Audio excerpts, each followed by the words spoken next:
Okay. Good evening, one and all. Welcome to another Sunday at the round table. I am Mike Inita, your host, and my co hosts are Las Crawford and Patrick McCarthy. Brother John Arton will not be with us today, he's traveling. I'm expecting MP Hilton to join us because we want to have a discussion around the budget. Okay? Because there are some weird things happening at at Parliament. Last week, as you know, was the budget debate, and one of the highlights of the budget debate was the walking out of Parliament by the government side, not the opposition, by the government side. Consequently, the opposition leader was unable to finish his speech. He had to resort to the street where he went and he talked, and folks just celebrating. I'm not sure if that is a precedent him set there. But one of his reaction when he was asked about it, he said, "Man, it felt like 1938." That is him talking to finishing his speech outside of Parliament. I don't know what's happening, but I'd say this much: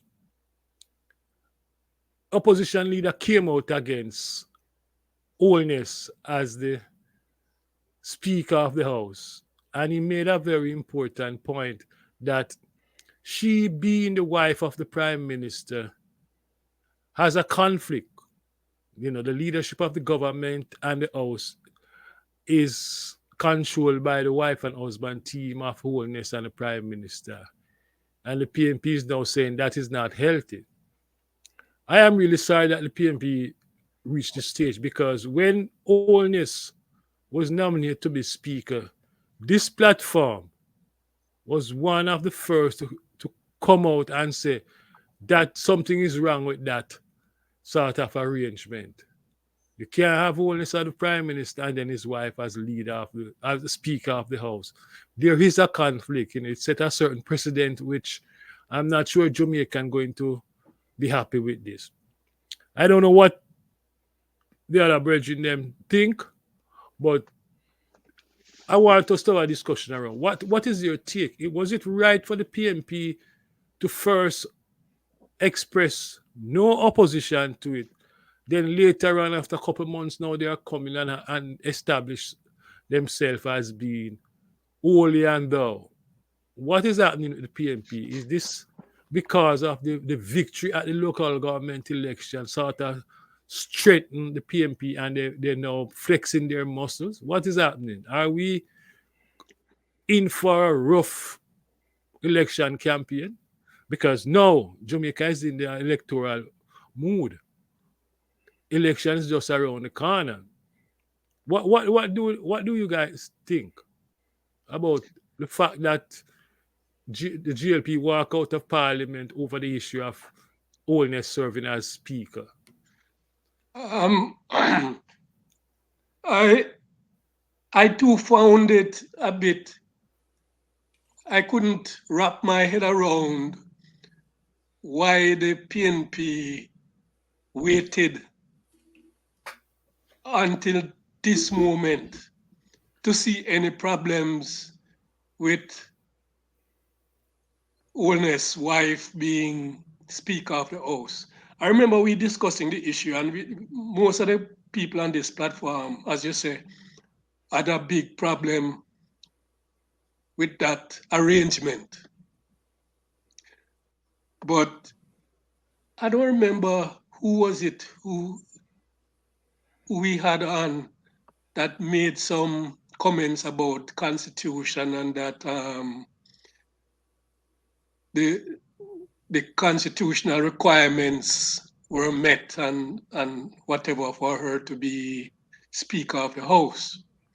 Even then, it just did not seem right.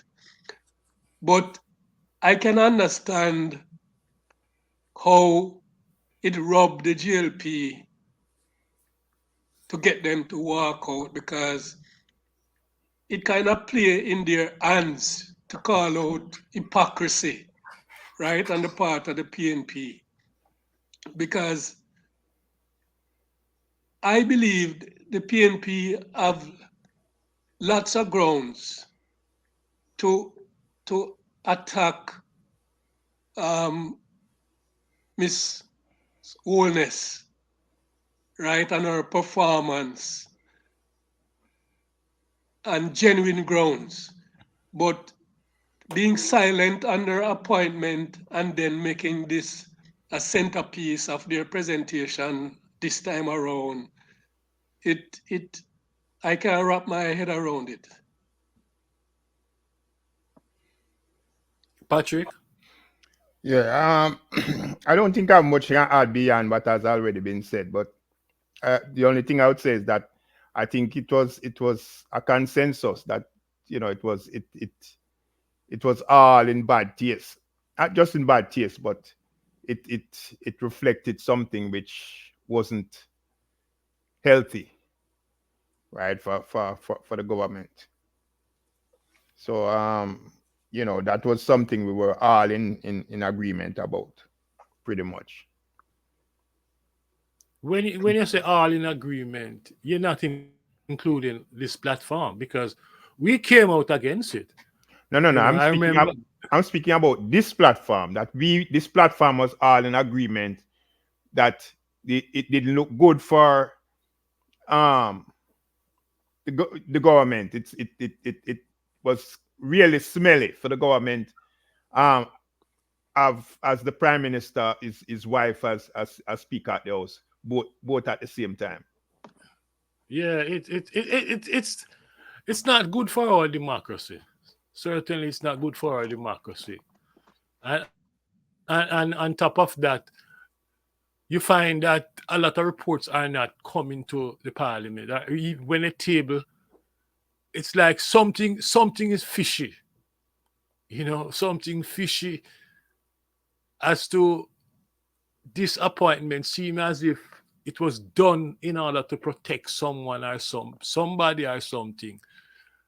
Because the way things are playing out right now, the fact that she refused to bring certain reports to the parliament and she delayed, and now we are told that two reports submitted by the auditor general was returned to the auditor general.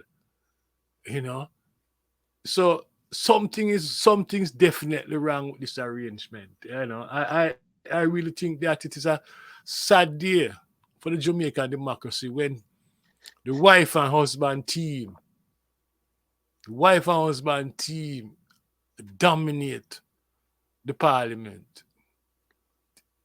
That's how I feel. I don't know what But Mr. Hilton will say when he gets here, I but I go I, ahead, I, Nas. thi- I think it's sad too that the PNP did not jump on this thing when it happened, right? Paul came out and supported her on behalf of the PNP, right? And the rest of the PNP was literally silent, right? Which meant they had no issue with the arrangement, right? And I would expect that the opposition, as part of the defenders of our democracy, would jump on these things as they arise and not just wait until some later time down the road, you know, to really raise these issues.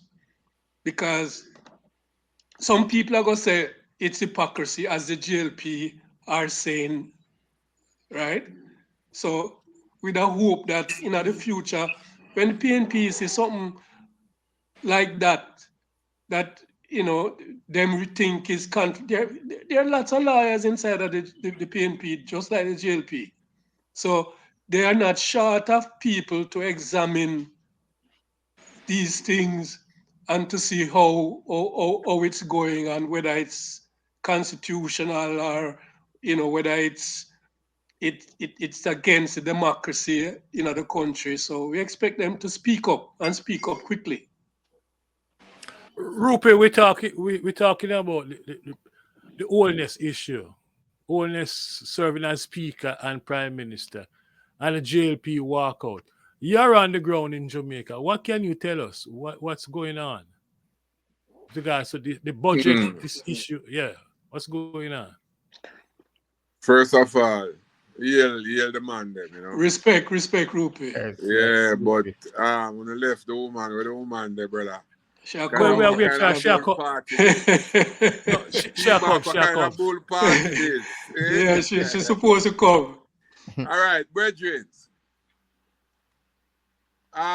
Generally speaking, I think there's a feeling within the country that um in the first instance that for the prime minister wife to actually be the house speaker, to some extent it leave a lot to be desired from the point of view of um you know tendency to, because as we all know that the speaker of the house, even when the person is from the party that comprise the government, the fact remains that the person have to show some amount of independence in terms of trying to be fair as the speaker of the house. Because in a nutshell, the person is really the chairperson for the house. That is the position that the person held. Um, so there's a feeling that in the first instant it was wrong. And I think that people generally also think that the fact that you are the government of the day, you represent, I think it's 49 out of 63, if my memory serves me right. The vast majority, in fact, I think they had a two-third majority. And you are going to, because of an incident where the opposition leader raised the question of integrity as it relating to the House Speaker, you can get up and walk out. I mean, it's sheer stupidity. I think it's a miscalculation. I think Margolin is correct that the Prime Minister allowed his emotion to overcome him. And in fact, I think to some extent, apparently, him take the thing personal. I don't think there's no question that coming from the opposition leader, it certainly is not personal. It's just dealing with the people, business, based on my understanding. And in fact, what the opposition leader do is to echo the voice of the people. That was extremely popular on the ground. In fact, I think she makes some blunders. The whole in the report from the Auditor General and other reports. In fact, I think she actually returned those reports. And there's no law when the Auditor General report table, there's no law that say you can return it back to the Auditor General, right? You can discuss it and have differences with it and express different opinion and present uh, facts to compete with what is being presented. But there's nothing in law that say you can return it back to the Auditor General. And so I think the Prime Minister err and him err big time, because if you listen to even his own sources, for example, Cliff Hughes and Nationwide, you know that Cliff Hughes have a way in terms of how they actually support the government. And when Cliff Hughes have to be critical of the decision of the Prime Minister to walk out, then you know that it was definitely a huge error, political error. And I think history game record it because I think it's the first time in the history of the country since adult suffrage that a government walkout on itself, you know.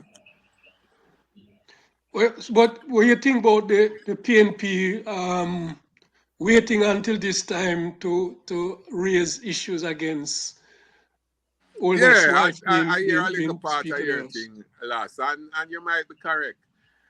In the first instant, Paul,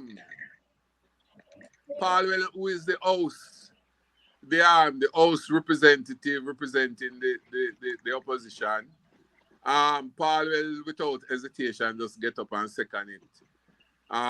When I think it was the Justice Minister from the JLP that actually nominate her um, after Ram Wrinkle resigned.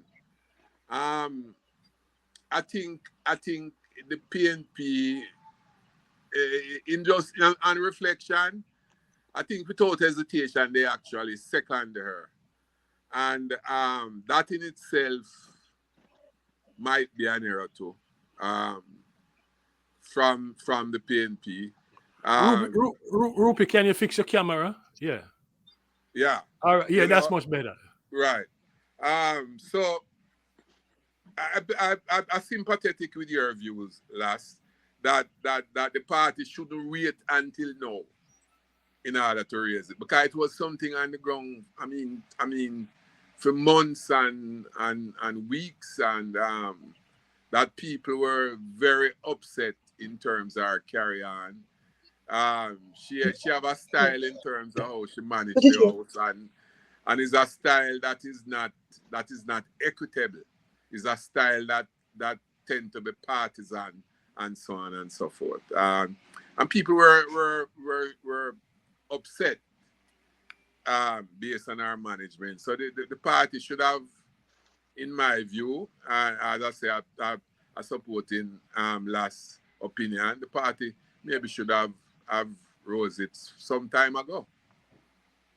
Maxine, we're talking about the budget and the walkout of the government. You're in Jamaica. What's happening? Well, Where you I come, think, Maxine? okay, bless. I think Yes. that it wasn't just what the statement was, but apparently there was quite a bit of description in terms of questions arising from the question of Juliet Holness's position in the report, in the presentation that Mark Goodwin that was reading or presenting. And so I think he made mention that it was the follow-up remarks, the follow-up statements that he was going to, the areas that he was going to go into, you know, after declaring what he declared about the potential conflict of interest with the speaker. But I also think that the reason why it is coming up now, for me, is that the PNP just got some, what you call, boots from the local elections. And so I think they were feeling stronger. I'm not sure what the politics was at the time that she was elected, but I knew that everybody would be concerned that the prime minister and his wife, just curiously, having such powerful positions, it was like you said, it was a question that was simmering and being observed. So I just saw that because of the strength that the PNP now has in the whole election process and moving towards I would think the general election, that now would have been a strategic time for them to voice their concern, and they had some amount of political capital to say it and to resist. So I think the question is, like I said, that Mark Rose is a question that has been on the, in the consciousness since that time, since she was appointed. That, oh, now you have a quote unquote king and queen, type of situation. I don't know if in the history of, I would stand to understand if in the history of, parliamentary scenarios, you had a prime minister and or his wife being, so closely aligned, and then it's linked at the person that was removed when she was Speaker. appointed. Wasn't she also a issue with the integrity commission why she Yeah, was removed? yes. So it was also it was, right. So it was also the continuation of the issue now with the integrity commission that is also roiling, it's roiling that, okay, so new speaker comes in and the status quo remains the same in relation to the the expected revelation or whatever that process that is being ping pong, you know, table tennis that's going on in relation to this. And then I think there's even speculation that two of the persons that are named of the six is actually the prime minister and his wife. So if that is speculation, that's moving underneath all of this. Why is this tabling of the names not occurring? Obviously, people in the know, you know. To me, it would erupt at some time, and I would think that Mark Golden strategically used this occasion based on, the political capital that he now has negotiating on. But it is a question that the nation and wants to know, is she there as Speaker of the House independent? Are they named? If they're not named, the only way you're going to know that they're not named is if the names are given and the context. I don't know what this integrity commission information is. The last speaker, it was some car business or some kind of trading or something like that. You know what I mean? So it's fair game for me. I think Mark again was strategic, and it's a question that is linked to the Integrity Commission lack of clarity or what is game is being played with that. But doesn't the PMP position now is that what they oppose her as a speaker? But early when she was appointed, the PMP leader of government business in the house said he has no problem with her appointment. I So think I my think he question, explained that. yeah, Didn't but my Paul well question, explain? Go ahead. my question is, does it undermine Golden? Can the Jamaican people, or does it reinforce a certain perception of Golden in the Jamaican people mind as someone who flip flop? This new position, doesn't it undermine the PNP and No. project Golden as a flip flopper? What do you think? But here's the thing. Here's the thing.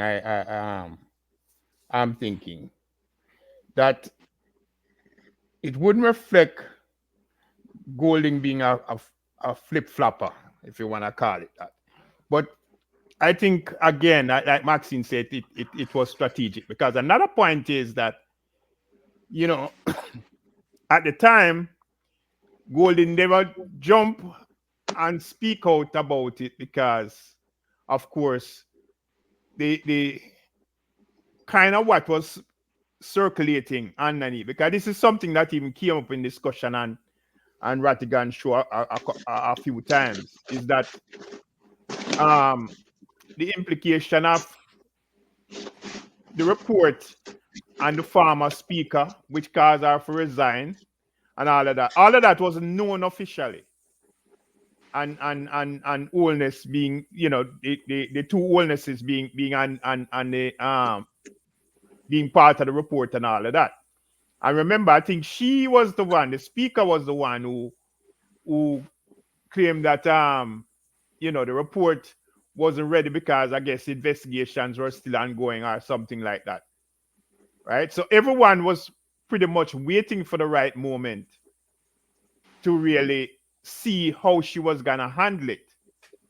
Right? Because the point is that, as Rupi says, with the law, there's the auditor general can present a report. There's nothing in law that says that the speaker can alter the report or send it back or anything. A report is a report, right? So the whole thing about it is that I think it's a matter that the PNP expected that it would blow up in them face, right? And that's pretty much where it was heading, and which is why she sent the report back, and which is why they raised it at this point. Right? So it was I wouldn't look at it as flip flopping.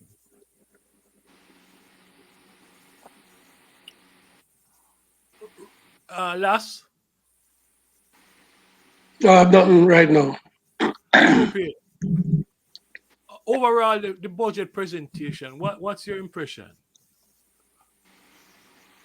What's your impression on the budget presentation? Can you hear me, Rupi? Oh, no, I never knew it was me. In terms of the budget presentation, ah, ah, ah, for the people, there's little or nothing, so to speak. And this continuation of every budget that the JLP present, there's this line that says there's no tax.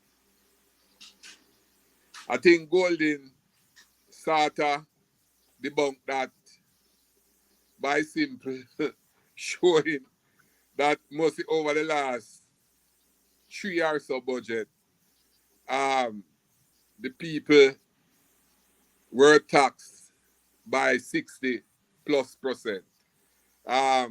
As it relating to additional money that the government raised. And the government can only raise additional money from tax. So even though the government presented the last 2 or 3 budget and consistently say to the nation that there is no tax, what the opposition present is something totally different that show that the country is being taxed by an additional 60+%, which is 2/3, right? I think that overall you could say there's one big plus, and you have to give due where it should be given.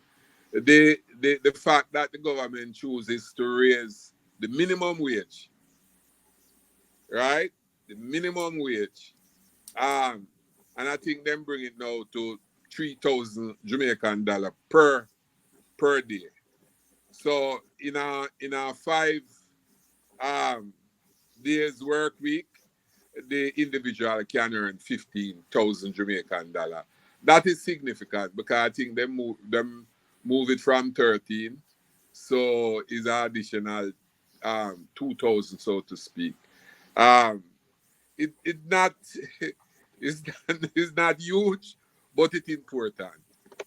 Given the rise in terms of the cost of living. If you ask me, I think it would be just if you could bring it to possibly 4,000 per day and cap it at $20,000 per week. But there's going to be a lot of squealing as it relating to some of those industry like the question of wholesale, domestic workers and so on and so forth and all of that. Um, that those employers I think would be squealing. But as I say, I mean, there's not much to actually speak about as it relating to the budget.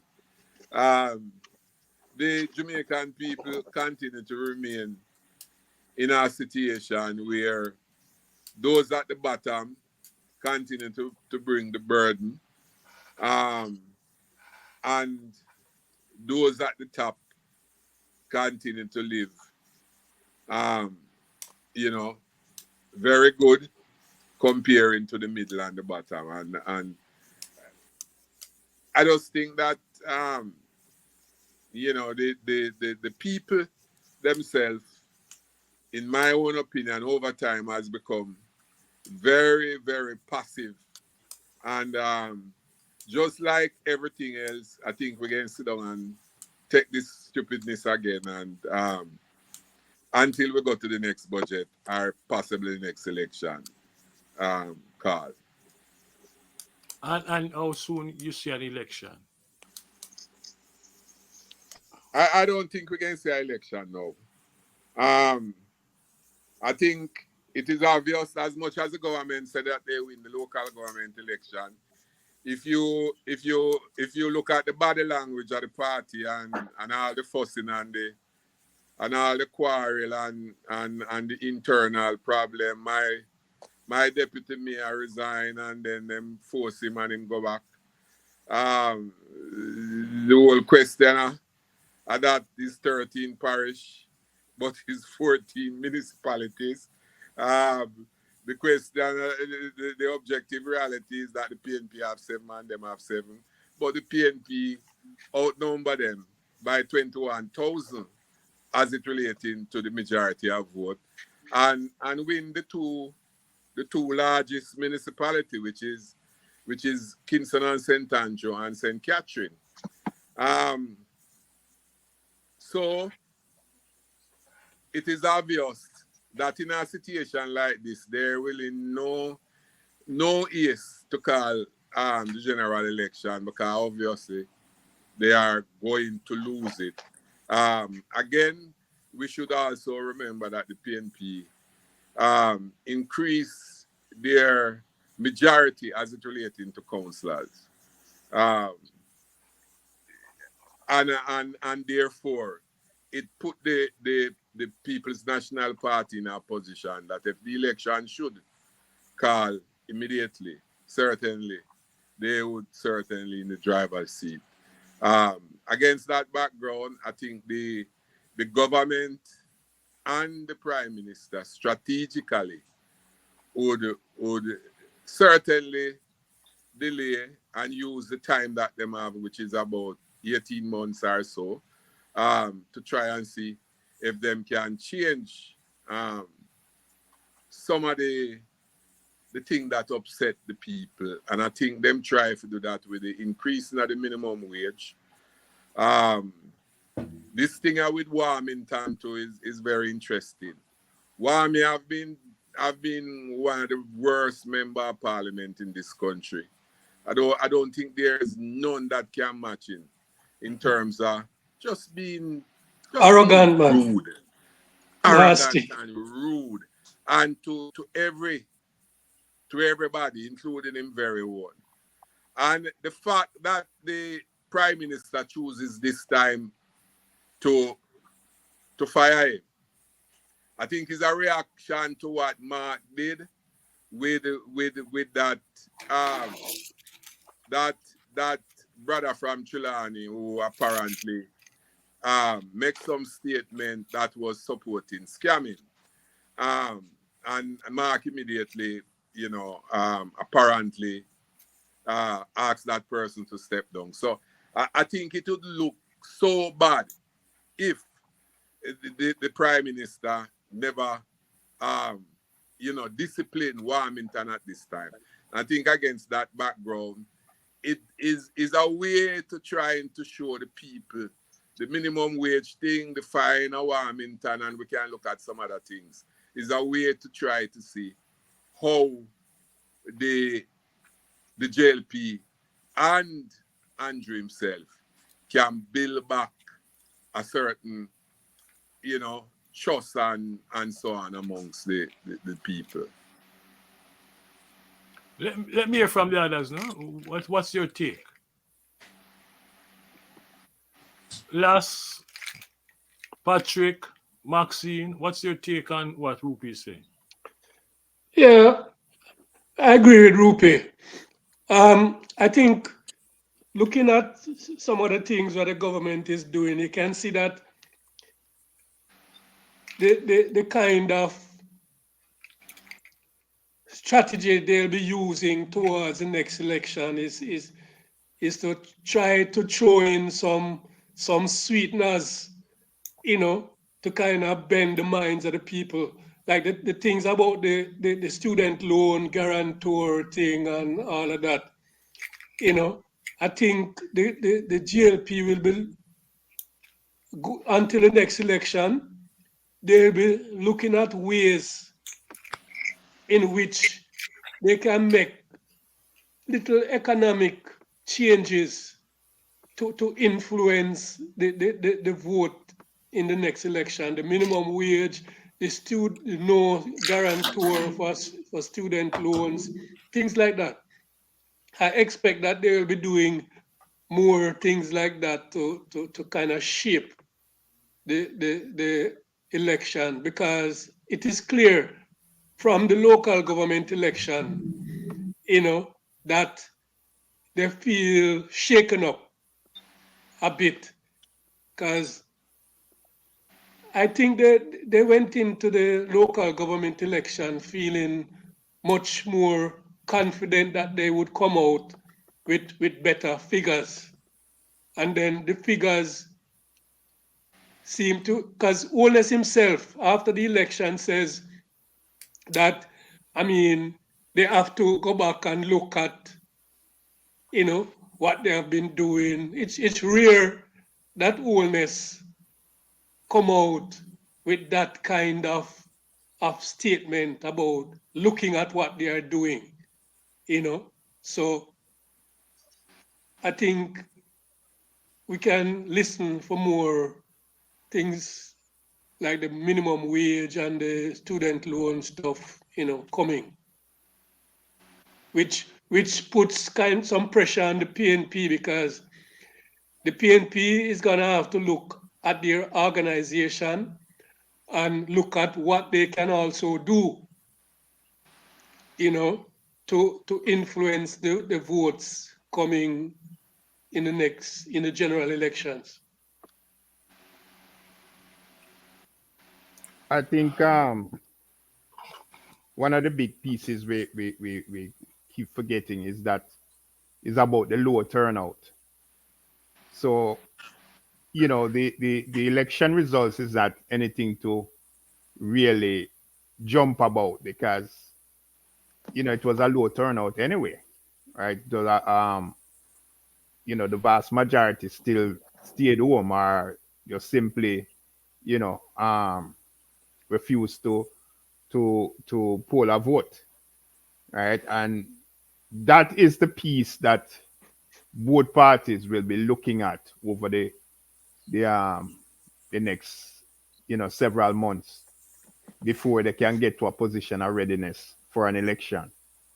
Because the ones who vote seem to be more core supporters, right, of both parties, which of course it reflects good numbers for the PNP, but it's far from being sufficient, right, to really secure them a victory. So that's something which oftentimes is forgotten, right? It is the voters who are independent, or the voters who simply are just, as Rupik said, passive, about the situation, you know. So there's lots of work to be done on both sides, right? And neither party has a a sufficiently good showing to really speak about. That is my sentiment also, Patrick. Neither party has offered anything progressive. In this budget, there are some little crumbs here and there. For instance, they're going to set up a trust fund for anyone who born what 62 or some there about. They're going to set up a trust fund. They're going to start giving art students stipend. You know, these are little thing breadcrumbs here and there. But I think the Jamaican people want something more fundamental than that because you hear the cry. People are crying, not only cry for justice, but also jobs. The GLP is touting the business processing jobs, and I have people involved in that industry, and they're telling me that what they're getting is nuts, chicken feed. So how the PMP and GLP going to get out of this? Because where the money is going to come from? Holiness put a lot of stuff on the table, which I agree with Rupi. There are going to be massive tax increase down the road to pay for some of these things that Holiness is proposing. But I haven't heard anything from the PMP as to what is it, what economic policy or social policy are they advocating? That was kind of my question for Rupi too. Is in terms normally with a budget presentation, you have an opposition response.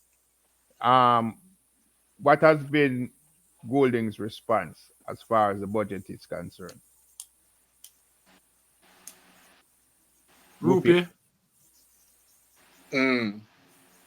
No, I'm in sympathy with that view that there's nothing fundamental and significant coming from the opposition as it relating to an alternative position to the present government. But to note of interest though, the thing around the student loan thing was basically an idea original from the opposition that the government now proposed that they would apparently remove this thing in terms of from the student in terms of the loan that student have to repay or get person who they have to come up and actually stand up as guarantor for these students. I think but that is very important. But I don't think it was the government ideas. The opposition, are you guys, I think both Patrick and somebody else raised the issue that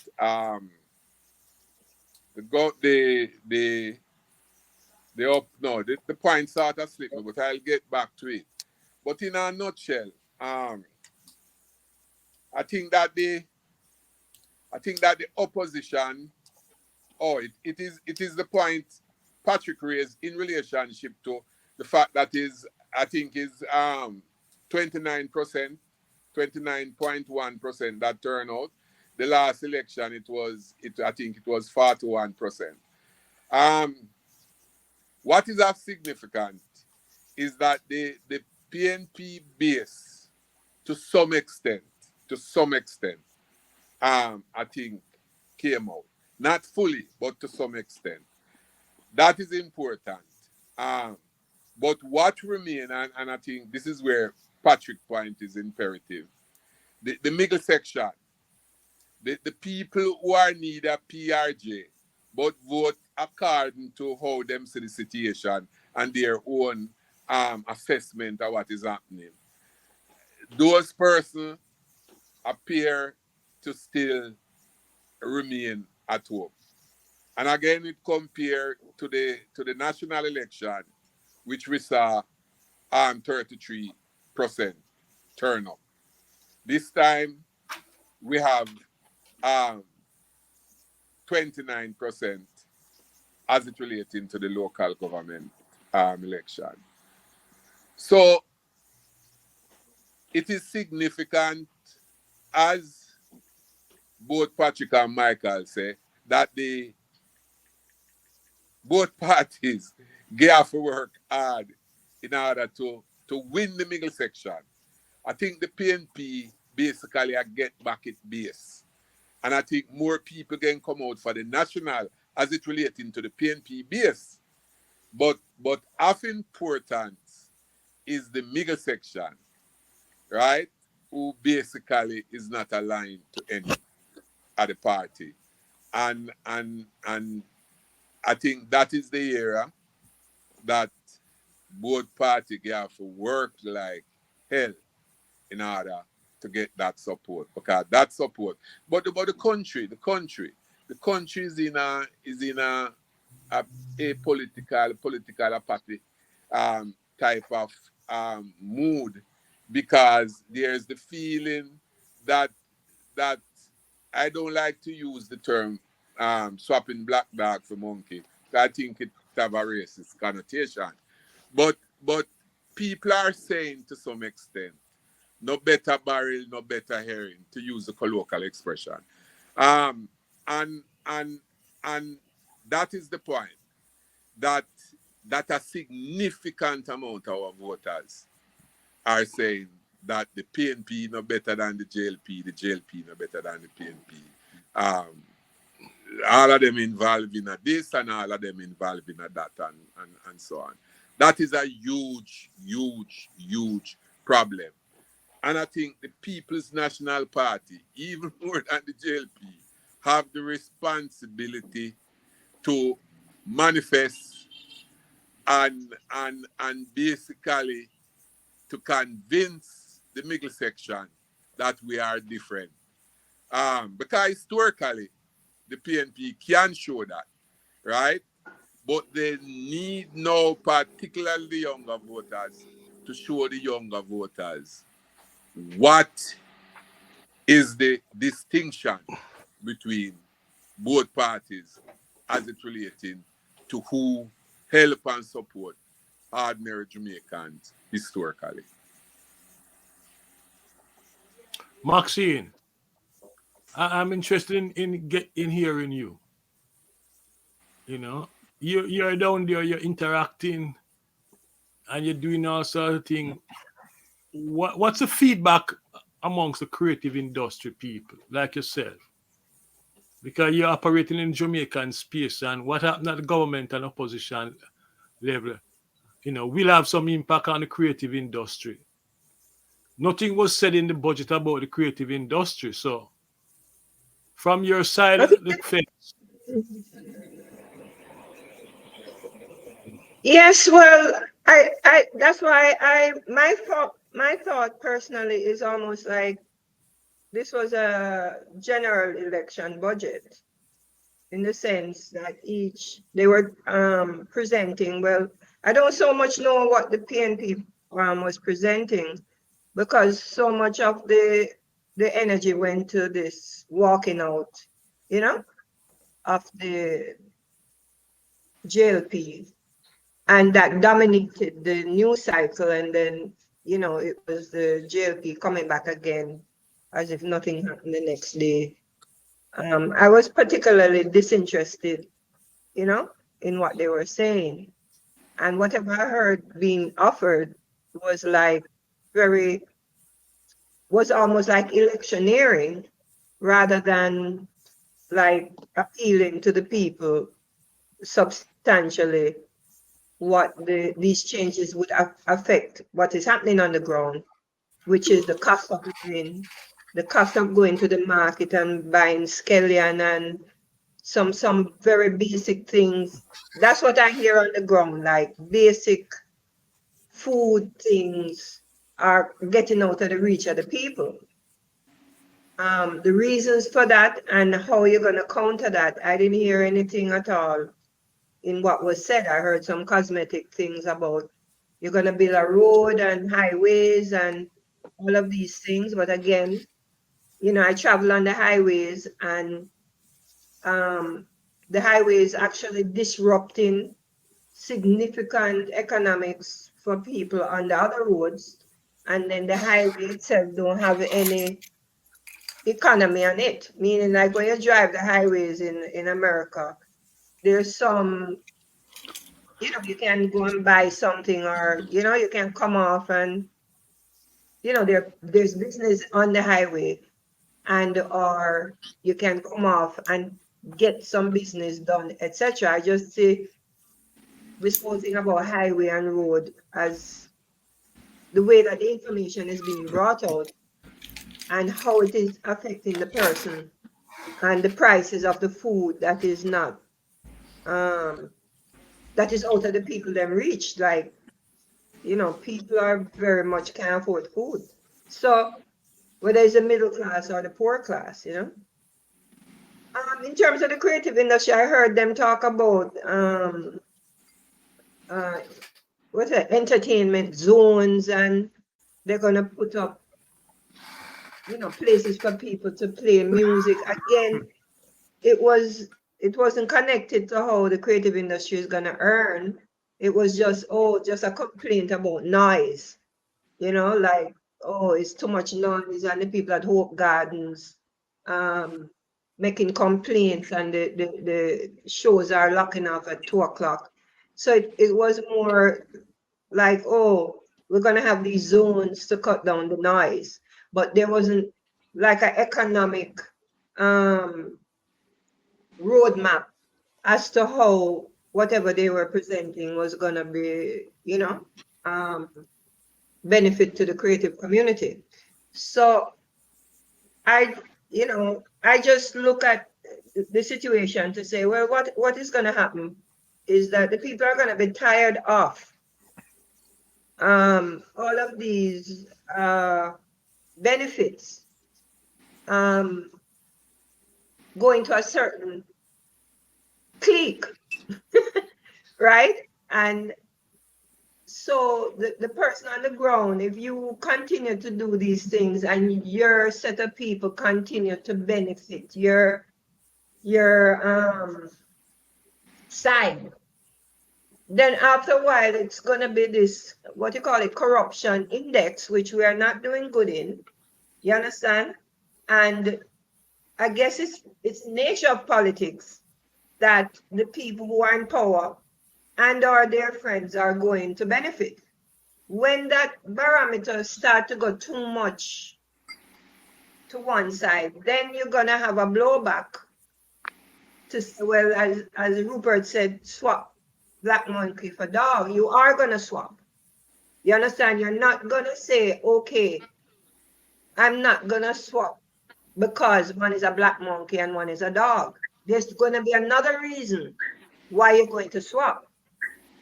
Because too much is going to this side, and the potential for corruption or the potential for benefits to a certain clique is going to be too obvious, and it's going to show up. You understand? And somebody is going to trip a wire, and the wire, which is what I got from this whole drama about the Integrity Commission and all of these reports from the Auditor General that the administration and the transparency and accountability is not there. People that are in government seem to do as they like with, these processes. And so they are going to trip up themselves if all of a sudden somebody said, but we have $7 billion unaccounted for.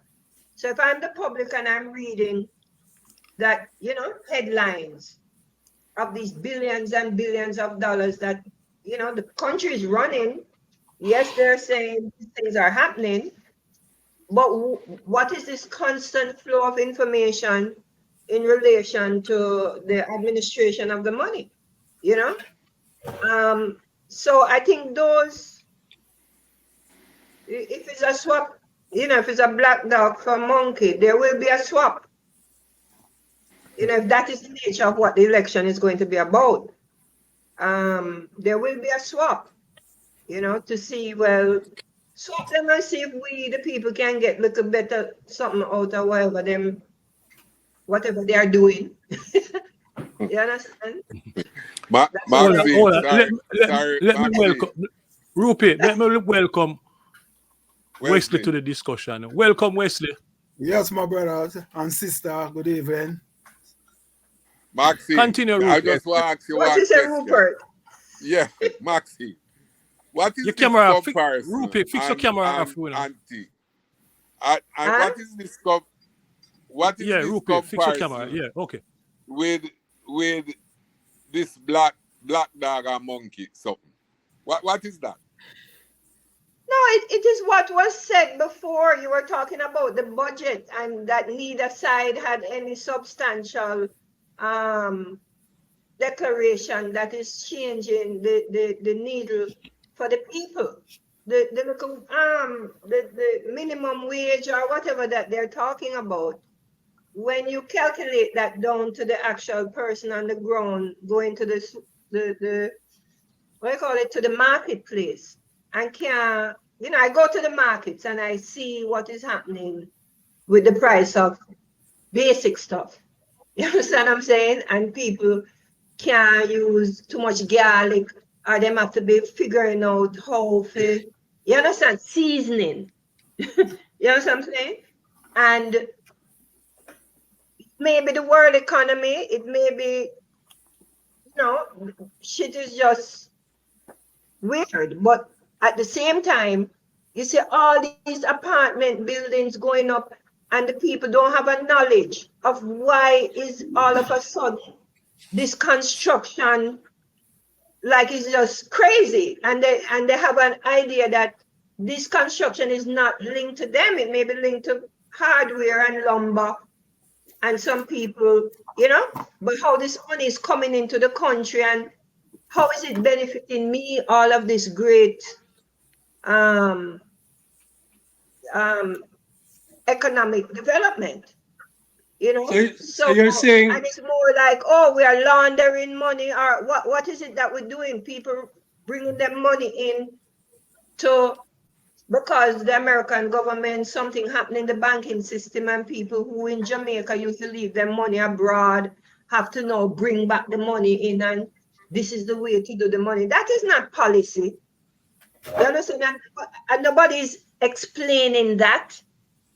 Why are these apartment buildings? Why is this real estate overproduction of stuff? What is triggering it? Is it the economic policy of the government to make the people earn, you know, have a better standard of living? Why don't we ask Wesley? Wesley's in the real estate industry. Wesley, we're talking about the budget and what is in it for the people. So we want to hear your take because you're on the ground. What can you tell us? What is in it for the people? I was listening to it. I listened to it. I read after the budget, but I cannot see anything real substantial for the people.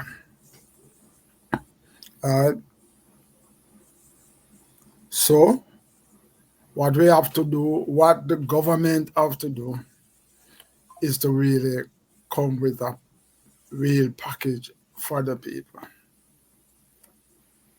There's not, they speak about the two things that struck me. They speak about the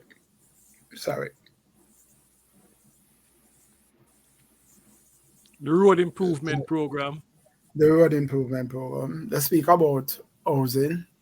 They speak about social student loan, and students don't have to have any more guarantee. And they speak about lifting the minimum wage, and they speak about the pensioners. Right? I didn't hear anything about how we're gonna have better hospitals more beds in the hospital, more equipment in the hospital. I didn't hear anything about that. I didn't hear anything about in terms of the classroom, or we're gonna have better classrooms for the students and the teachers who are teaching in the classroom. I didn't hear anything like that. Right? Though the for the budget for the persons who they say are pensioners, when it was calculated in terms of what was given to the pensioners, um, it was minimum in terms of what they are getting now, just a little bit, just a little scrape. So from my standpoint, I don't see anything inside of it for the people. For the Jamaican people, I don't see any real benefit. When they speak about they're gonna lift tax on certain agricultural products, it means that they are not looking out for the farmers. They are not looking out for us who is buying the goods and services from the farmers. Because when you lift tax from the imported stuff, it means then that they will be flooding in goods that is more cheaper. And if you flooding goods that is more cheaper, that is what they say will be more cheaper. It means then the farmers in Jamaica will not able to produce to that level. So therefore the farming class, the peasantry, the people who farm, right, they will suffer more because the goods will be cheaper according to them, right? But the farmers will have to produce at the said level in terms of buying the fertilizer at the high value in terms of dollar value. Good. So I really don't say anything. In terms of the construction, there's a lot of construction going on in terms of high-rise building, as this sister was saying. Sorry, sis, I don't get your name, so I will say sister for the time being, right? So as the sister was saying, which is a real thing, I am in construction, I'm in the whole thing. And now they are saying the high-rise building is concentrated in a particular space in uptown, in the Barbican area, in the upper scale of the society, but basically concentrated in Barbican and some section of New Kingston and in those spaces, right? But the money that is to buy those units, poor people cannot buy it. So it's not for poor people. And there's no houses that no building for poor people. The government said that they will be building houses for poor people, and they name a whole lot of schemes. But all of these programs will be coming in the next year and a half too. All right. So in the meanwhile, poor people will suffer, right? In terms of nowhere to live, bad roads, same way. Although they have a program that they said that they will fix the roads, right? Poor people will suffer. Areas that the water system is bad, poor people will still have low water system, and some places you won't have. So I don't really hear anything for the poor. It wasn't a poor man budget. It wasn't a working class budget. It wasn't a budget for the peasantry. It was a budget for the upper echelon of the society. That's where I will stop for the moment. And what's the PMP? What's the PMP reaction to all of this? You're close to the PMP. What are they saying? I am close to the government. I am close to Jamaica. I am not close to the PMP. I am a part of the system. I am not a member of the PNP. I am just one of the people in Jamaica who votes for the PNP and will vote for the PNP because the PNP is the progressive movement every time in Jamaica, right? So the PNP, I didn't hear sufficient also from the PNP, right, in terms of how they're gonna counteract this budget, or they're gonna counteract and the alternative. The alternative was not sharp enough, was not clear enough. Maybe Rupi can back me up on that, or is undergoing like me in terms of the politics and understand it too. Right?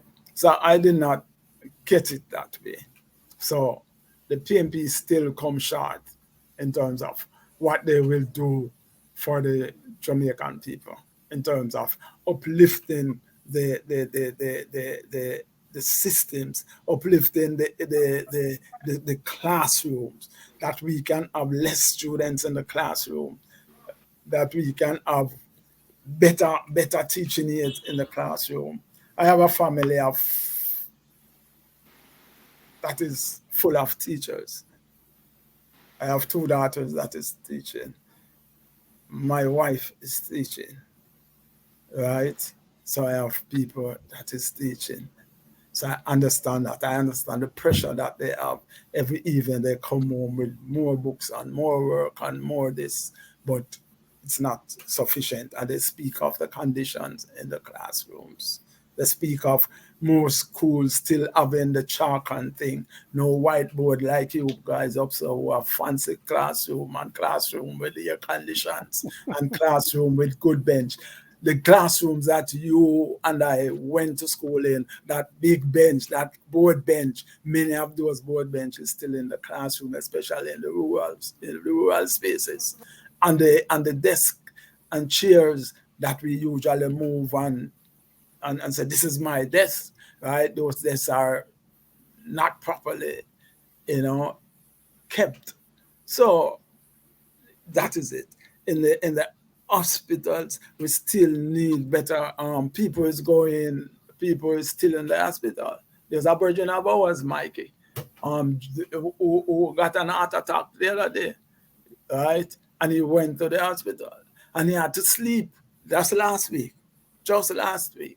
He had to sleep on the bench for 2 nights before he was able to see or get a bed. And by the time the doctor come around, the doctor say, all right, we have to send you home to deal with your thing. You follow me? So there's nothing. The system is down. It is not a working class system. It's not a system for the poor. I am not getting it across from neither the PNP or the GLP, right? But I think the GLP will always be worse than the PNP because they are not for the working class in any more shape or form. Yeah. You have heard Wesley. Let me hear the feedback to what Wesley said. If there's any feedback, any question.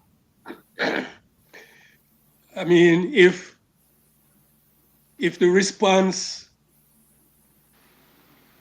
I don't know what people on the ground are saying in terms of the PNP, but if that is the feeling about the PNP, that they are not doing sufficient, it means they have a whole heap of work to cover, whole heap of ground to cover by now and the next general election.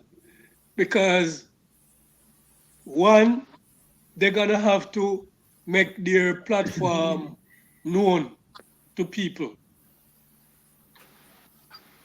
right? And to make it applicable and people friendly by the next election.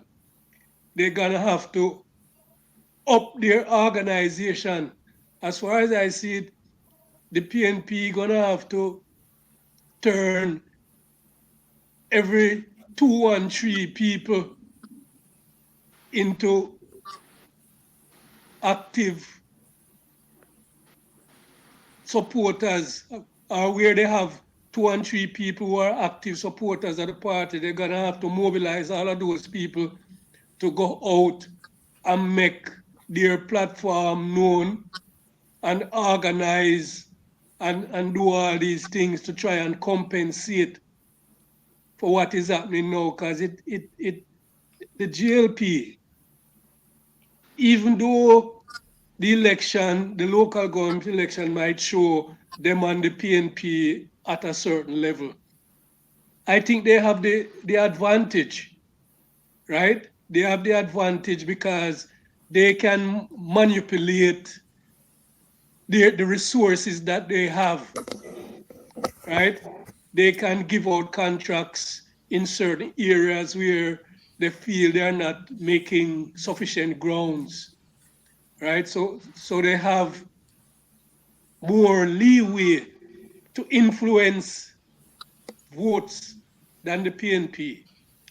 So the PNP has to be on a campaign to let their platform known and to mobilize right across the country, and I don't know if they're in that mode now, because I think the PNP and the GLP right now, they seem to be seeking bragging rights coming out of the local government election, and that's a waste of time right now, especially for the PNP, because getting bragging rights as to who win and who lose has nothing to do with the coming elections. I think they need to get out of that mode. I think they need to go out in the field and start doing some serious, serious work to make up grounds. Ishmael, welcome, my brother. Ishmael is a young man from Waterhouse. He's active in the PNP circles, former youth parliamentarian. And Ishmael, we're talking about the budget. Can you give us your take? What is in it for you, Ishmael? What you see in that budget that was presented last week? What is in that budget for you? What can you identify? And should the PMP be doing more? You're mute. He's You're mute, mute. he's mute. Yeah, good evening, everybody. Good evening. Blessings. Good evening. Happy to be here. Good evening to all the 346 people watching.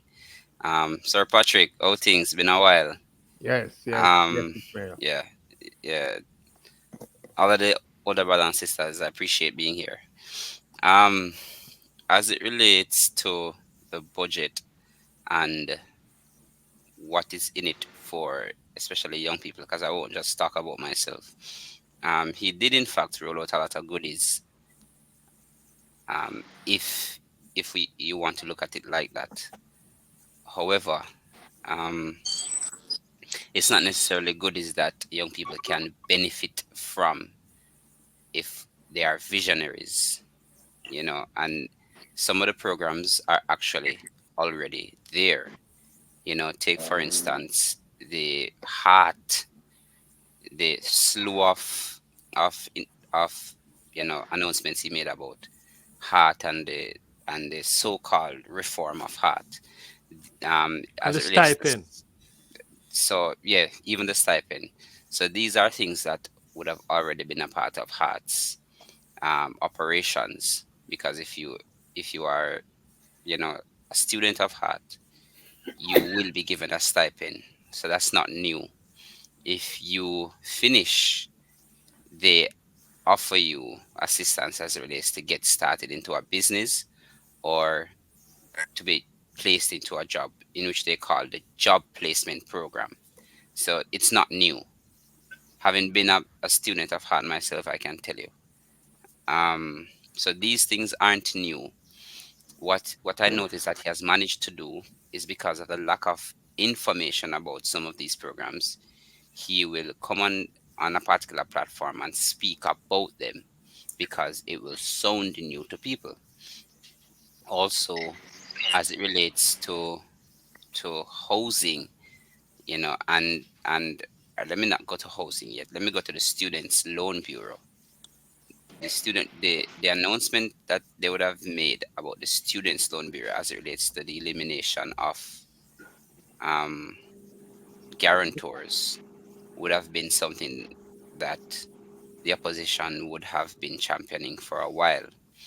I say that because not just to give credence to the opposition, but for information, because it may come off as if the the government is doing something novel, but all they're really doing is implementing proper ideas, which in fact that's what they're supposed to do. The issue comes whenever you're trying to pass off an idea as your own and not giving credence to that particular idea. That is where the deception, I think, comes in.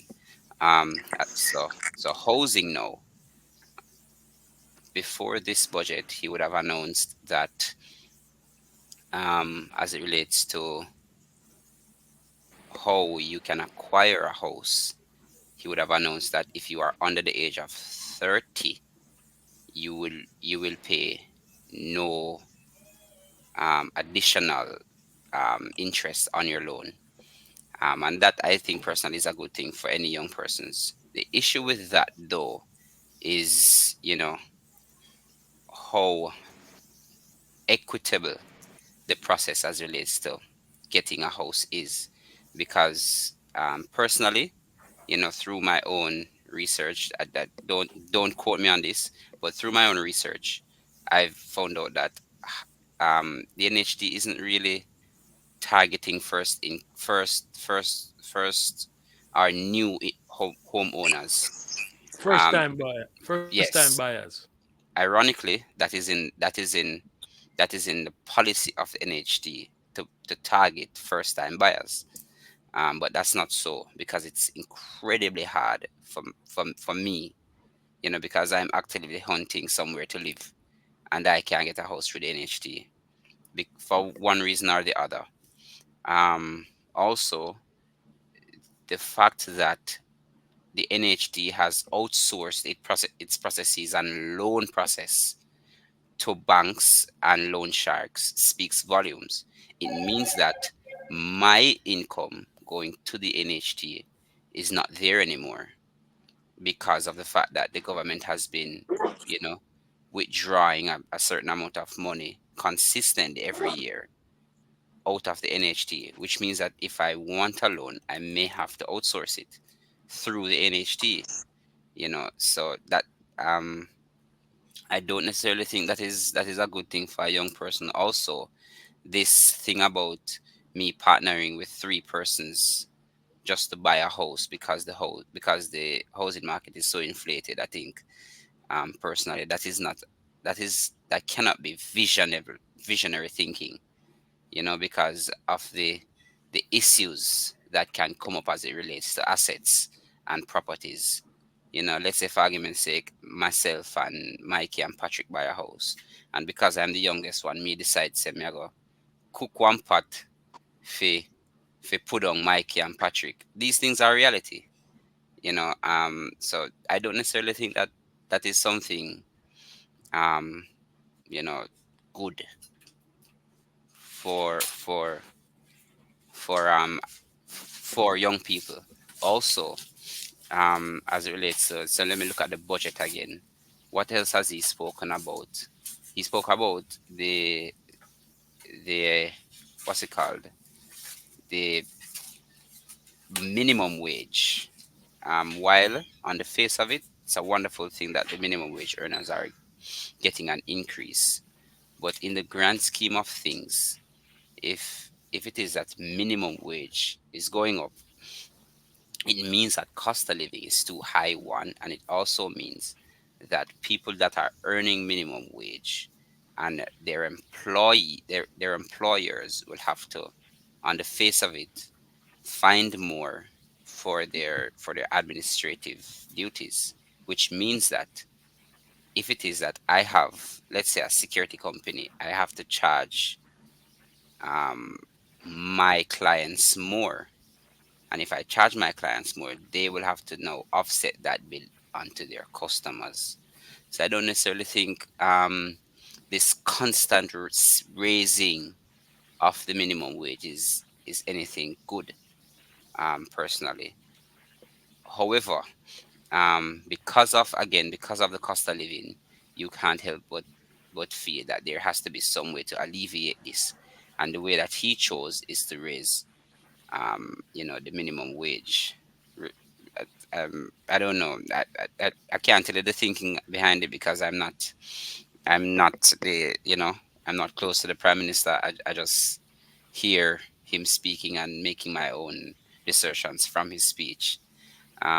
He spoke about some other things that I don't necessarily think were novel one and were in fact true if you really think about um, where the trajectory of the country is going. So for now, that is my thoughts in relation to it. Rupi, I saw your reaction. You were Yeah, shaking your head. I I just want to respond to something that young Ishmael just a little while, which I think in a way it's sort of contradictory. And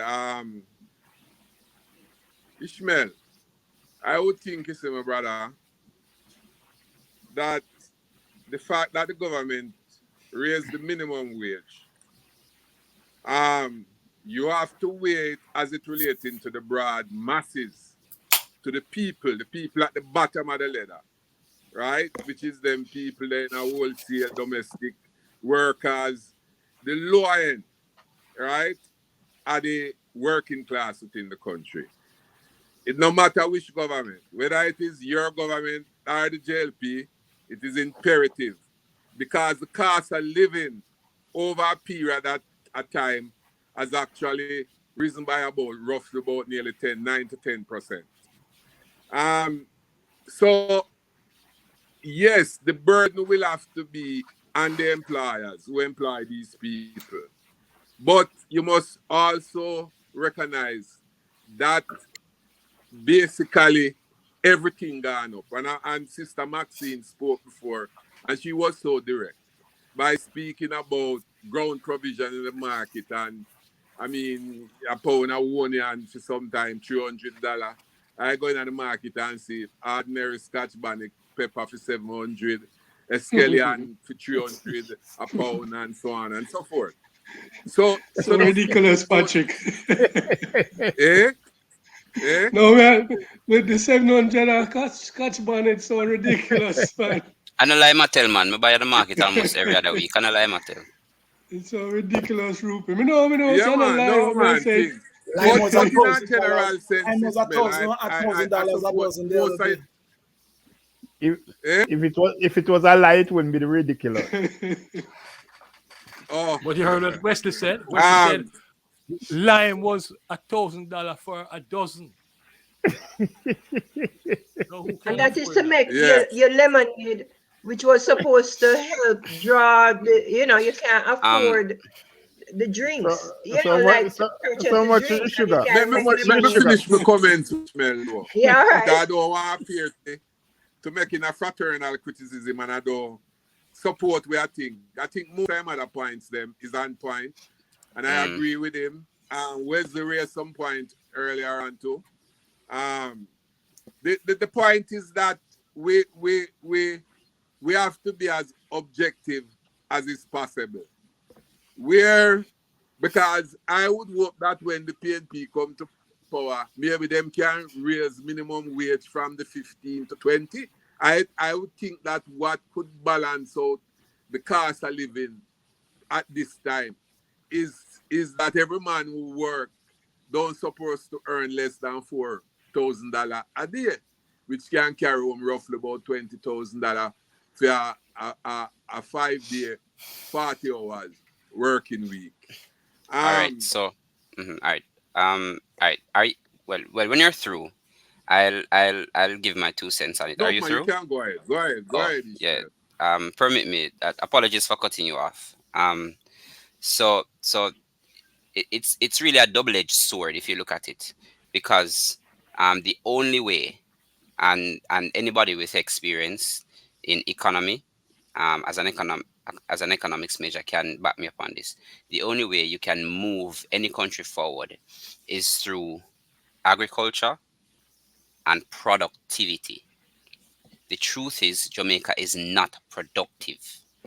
So I say that off the background of you raising the minimum wage on a non-productive country is a recipe for disaster. Why do I say this? I say this because if it is that you are going to raise the income, the, the income bracket of the low earners, that's wonderful on the face of it. But where will the money come from given that the country is not earning properly? Did you know that is over 75% of our food bill is imported goods, which means that Jamaica as a country is not producing enough to feed its own people. And I say that because if it is that you are going to raise the minimum wage, and also on the face of that, raising the income level, you are going to um um diminish almost abolish the tax threshold as it relates to imported foods. It means two things. It means you're putting additional pressure on the agricultural sector, which is already suffering, and it also means that you are giving food imports more of a precedence over your own local food. Let's say, for argument's sake, um, you know, watching the trajectory of the world, each country will now have to provide for itself as it relates to food. What will happen to us? Because, as Allah will always say, and my grandmother, God rest her soul, always tell me, Pastor Christian in Pitney first. Which Pitney you think under this administration the pastor can christen? He can't christen none. Why? Because he don't have it to christen anybody. He Uh, don't have it. So I'm saying that off the background of, while it is good for you to raise it because there is in fact something called a livable wage, and that is in fact something that we should look at. What you should also take into consideration is the well ultimately are going to dry up because there is nothing in it. So I say that because if it is that me have one little business and me have to go pay, let's say me have a helper, never have one in my life, but let's just say me have a helper. Me have to go find out of my pay an extra $2,000 to give her every week, right? Me have to go also find, if me drive, gas put in my car, me have to go find food where always I go because we don't grow nothing here, right? Me have to go find food where I raise, and all of these things are going up. Do you honestly think that so I'm raising her income and it's wonderful, but if I'm looking at it from her standpoint, me giving her an extra $2,000, given that she have to go take bus, where if I on the JUTC bus, which is incredibly inefficient right now, she have to go find $250 to come to work every day, right? She have to go find food to eat if me not provide it for her every week. She have her own family where she have to take care of. Do you honestly think that? Do you honestly think that the 2,000 can do nothing for her? No, it can't do nothing for her if we can, not help her.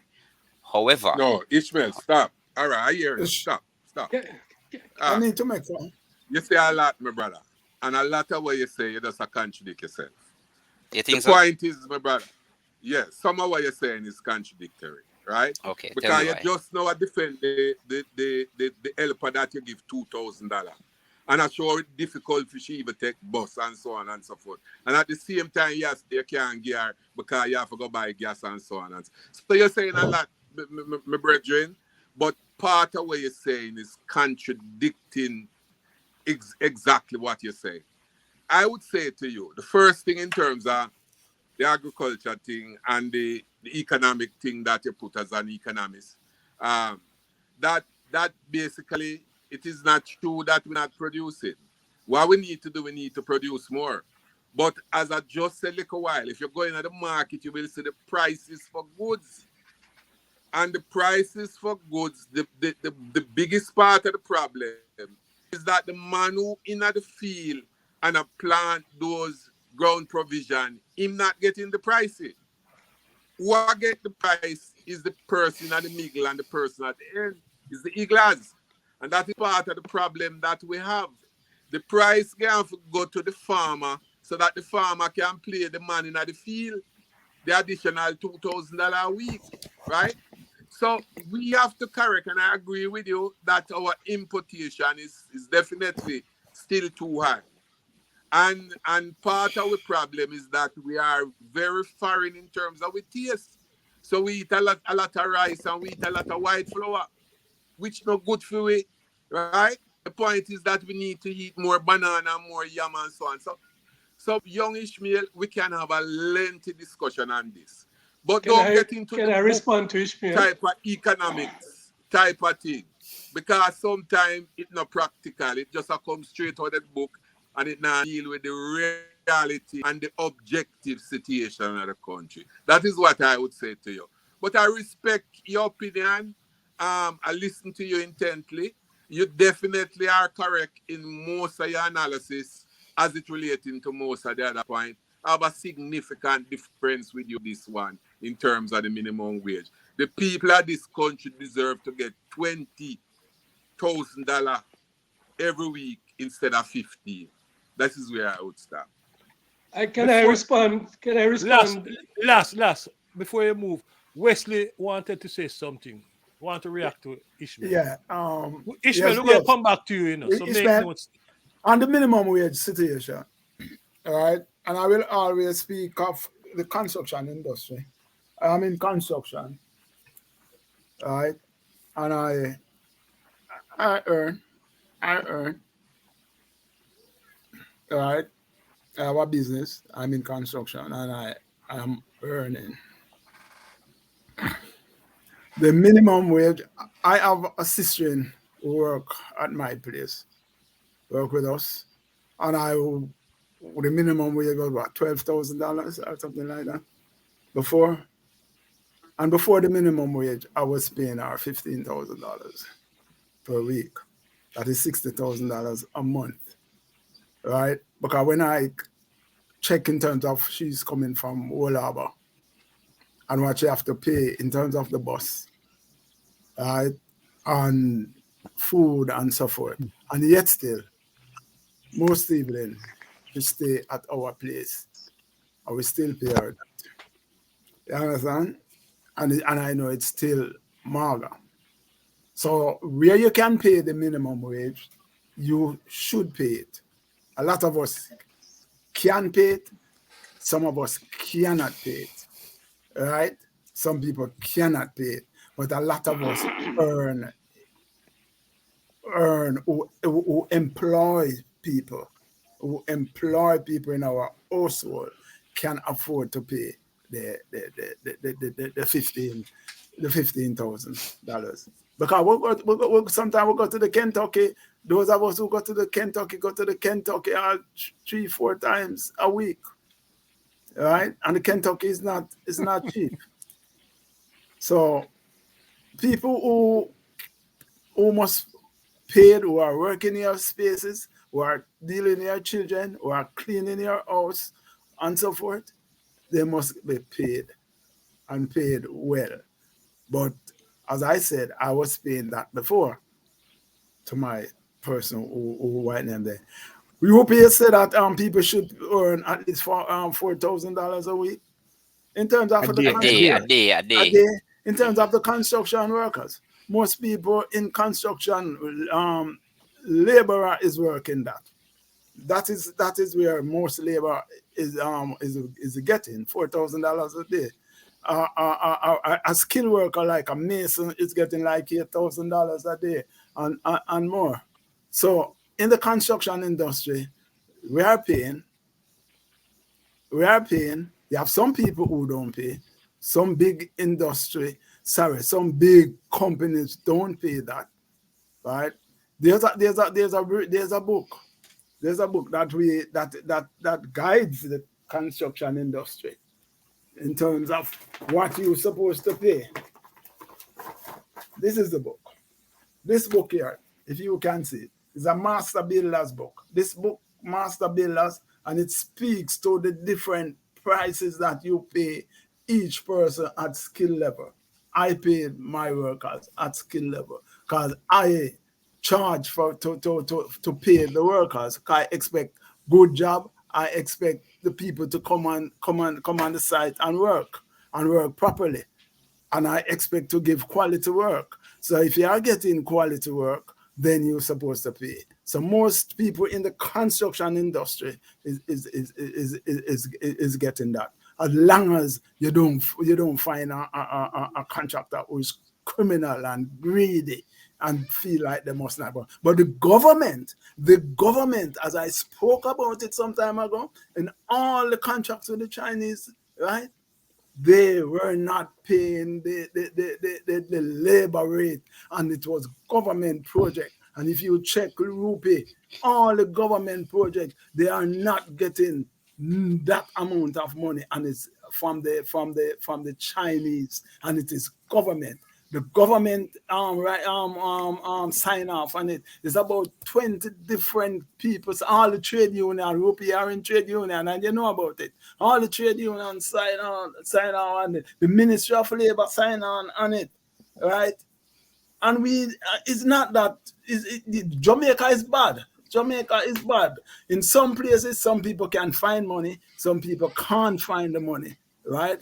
And the most of the people who can't find the money is the people who are the unskilled people, and the people who are not educated sufficiently to help and build the economy, right? So what we need to do in this process, in terms of the industry, in terms of everything, we need a serious agrarian reform projects in this country to build that, and we can pay some people. But the government have to be serious, because the government don't pay on the construction sites that the government is run. They don't pay that. And I can take on any Mr. Prime Minister and that, anybody in the right name there, because I know people who work on government projects, which is not getting that. So the Prime Minister is the one, the Prime Minister government, the government of Michael Andrew Wallace is one of the people who are oppressing the people in this country, although they are talking about poor people. And they want to uplift. They're not uplifting anybody. Yeah. Last. Yeah, I'm coming to you next, Maxi. Yeah. Go ahead, Last. In responding to Ishmael, I just wanted to point out the other side of the coin when it comes to productivity and payments. Whether or not in the country, whether or not productivity is up to par, there is a certain section of the country who are being paid, right, are creaming off profits from whatever the productivity is. Their wages and salaries and profits will always be guaranteed. The minimum wage, we talk about redistribution of income. The minimum wage is just one way of trying.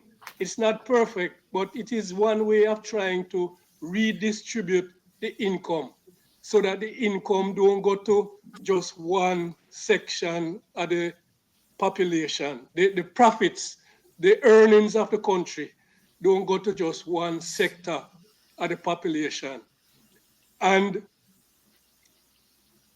whether or not, I mean, the concern when you raise minimum wage is always for the people that Rupi talk about, the small employers, right? Those are the people who you you have to be concerned about. Because some of these people, as you say, there are people like me and you who need somebody to do something in our homes or some service or whatever, right? And the minimum wage might affect them a little bit. But it is about redistributing the income, and the government have ways of recouping some of that redistributed income from the people who can afford it. Right? So just raising that point with you. Um. I, Okay. I don't. Ishmael, Ishmael, hold on and let Maxine go now. Maxine, Yes, I was just reviewing quickly the budget presentation by Mark Golden. And it brought me to mind about 10 years ago, there was a move in the Caribbean to develop a Caribbean Reparations Commission to look at how the economy of the Caribbean states, in particular the English speaking states, were structured that they could not win.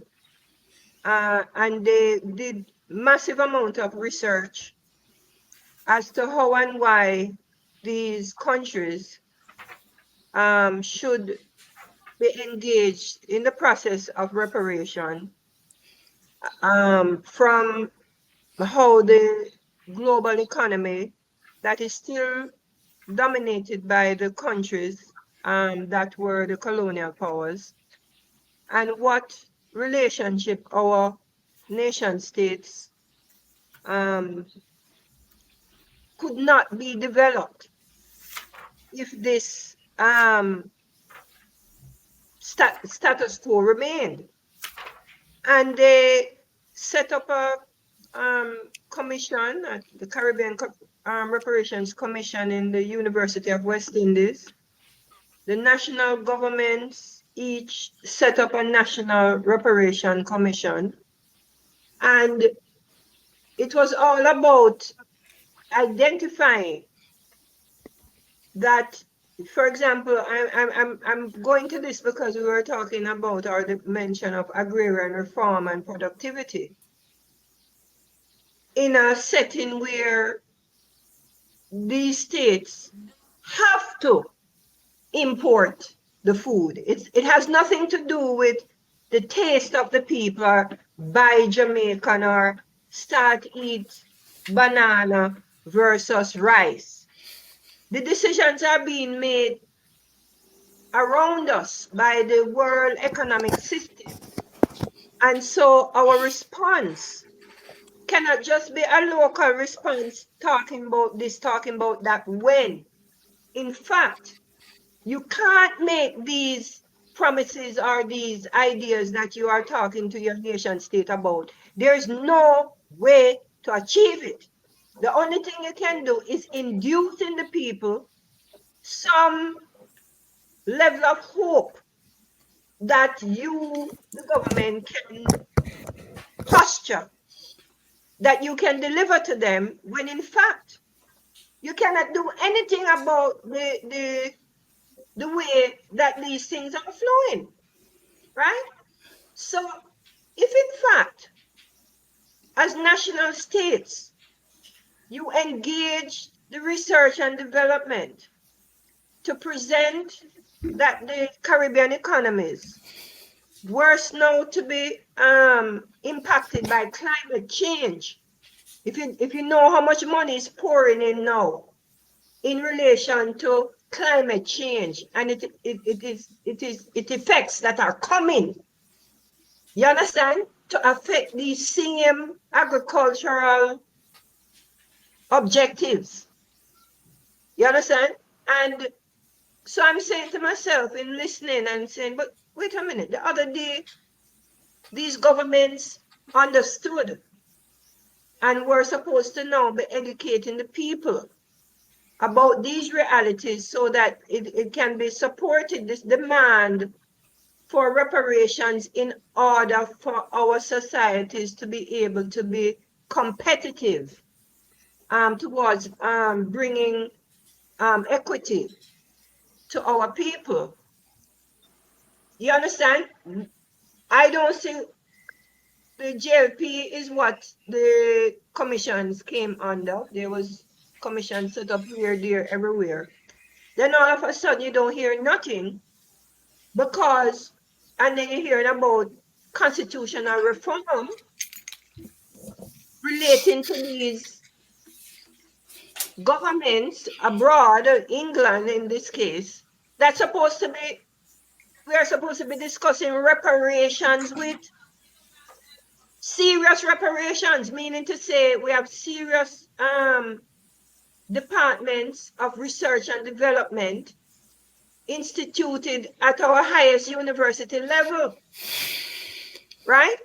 So if it is in fact that we are, because we're arguing about the economy and trickle down or trickle up or whatever, and we are in a highway that is going to impact us even more, because this whole heap of food and import, I see it now in the ganja industry. We're here talking about the Jamaican right to ganja and this and that, and then all of a sudden you're going to hear that you have to import the ganja because your industry is going to need lower cost inputs, right? That you in Jamaica will not be able to grow the ganja to feed an industry, that you're going to have to import the ganja now from Colombia, right? Yet still you're here talking about an industry to include what? To include who? When eventually you have to go and import the ganja to make the products and services according to how the world ganja industry is constructed. So as I was talking about the swap dog, swap black monkey scenario, it really need an independent of both sides to really bring these facts into the people's consciousness, even to the consciousness of the political parties, for them to stop talking to the people about things that them know can't work. Not because of us in Jamaica and what we do or whatever, because of how the economic system of the world is situated, and that we are now subject to buy the economic goods and services of, we have to compete with the world. When I'm in the coronation market, you know how much bags, when I say, okay, those onions over there or whatever bags of onions is coming from abroad. The garlic is coming from abroad. You understand? And the people in the market are just as much trading the international ground provisions as much as they are, with the farmers. We are competing with the world in our economy. And no one is, I don't know if it is bad news, and therefore you cannot carry bad news to the people because then they will vote you out or something. But really, this whole issue of the reparations and the so-called constitutional reform to remove the queen, or whatever them called, which is another symbolic information that they put into the people. Reform and remove the queen before you get your reparation. So when you remove the queen as a part of the constitutional reform, the information that you have as a government of people that you have researched, and you have even hired a law firm, lay-day law firm, to go and sue on behalf of this information. You understand? And you're supposed to be educating the people that are suffering to really understand where the roots of their inequity is coming from, not just from the upper class elites that are doing this or whatever or that, but the structural problems that they have. I see we're in California now, New York. They are talking because of this reparations situation with the African descendants.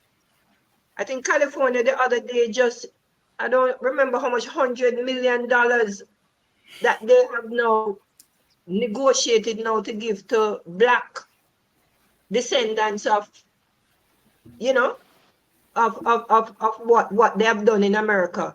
In New York, they're debating the same reparations. They're arguing now that the Caribbean people that come in there or the African people that come in there cannot get any of these reparations. It's only for the Africans that have been there from that time, and they're talking hundreds of millions of dollars. So where's the reparations? I ask myself. So the Caribbean people who are in New York over how much 100 years cannot get any reparations, just watching what is in the news, this is not like some paper or something like that, that is some blog. This is the National New York Times.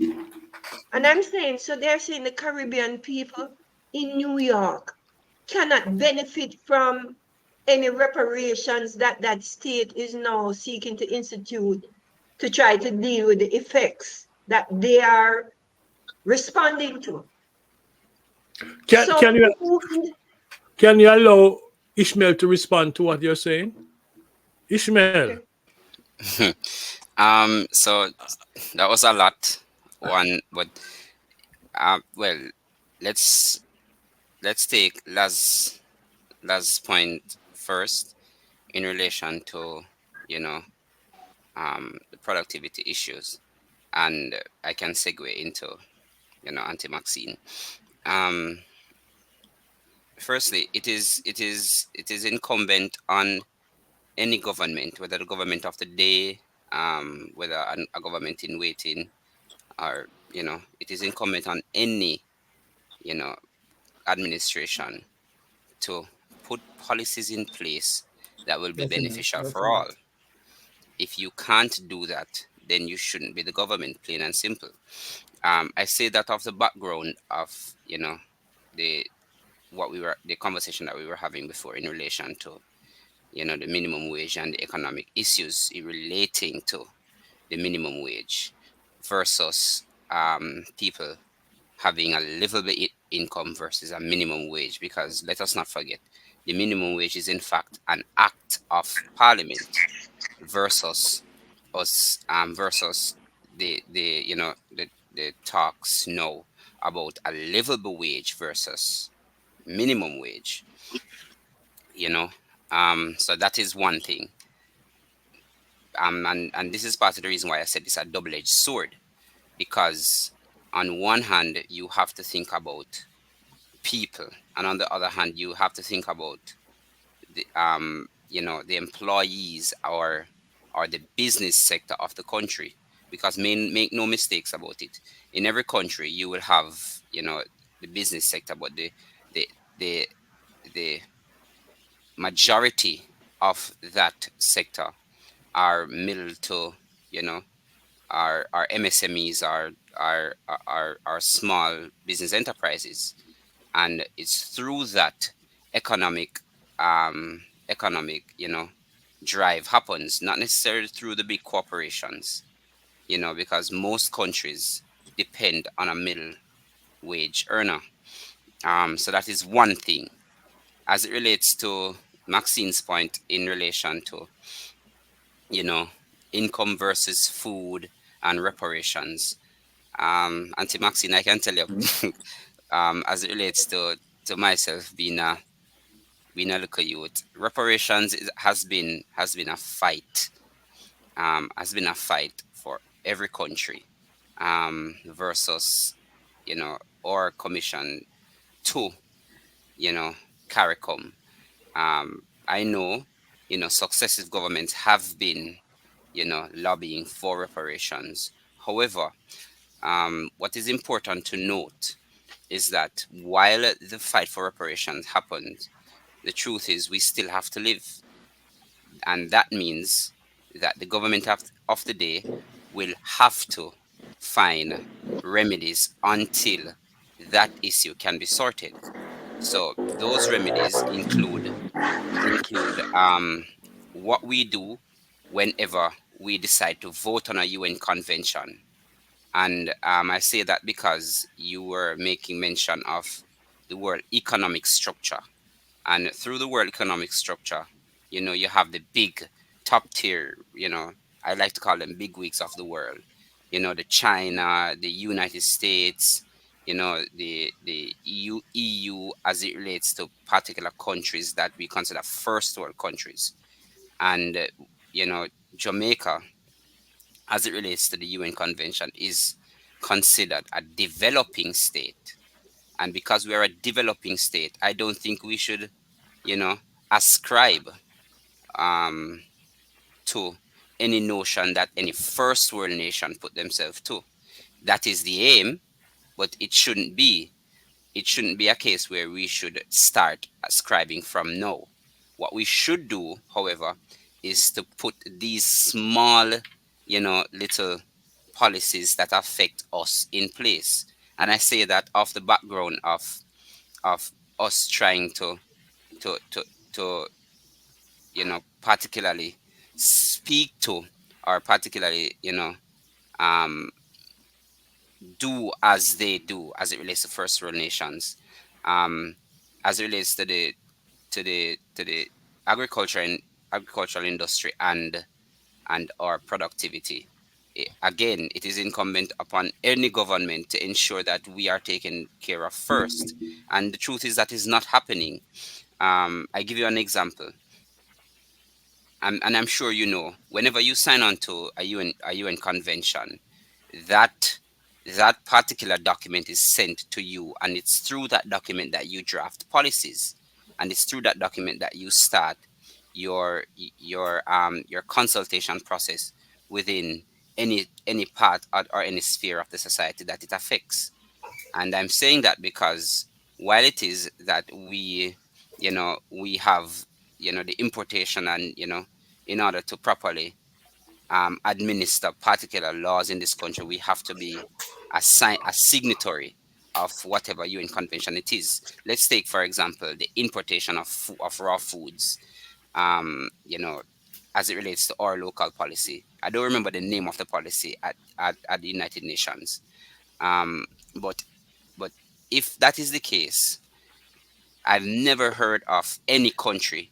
You can be sanctioned, but I've never heard of any country being blacklisted because it is that the fact it is that they have never particularly followed word for word whatever the UN convention says. Because the truth is, each country has its own nuances. So it's through those nuances that you have to first um, provide for your people, and then you can now, start following the processes of the UN.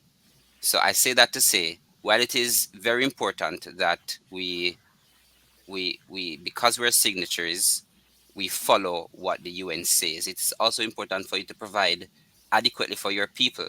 How do you do that as a government? You create the space where every local, let's say the farmers, every local farmer can in fact thrive.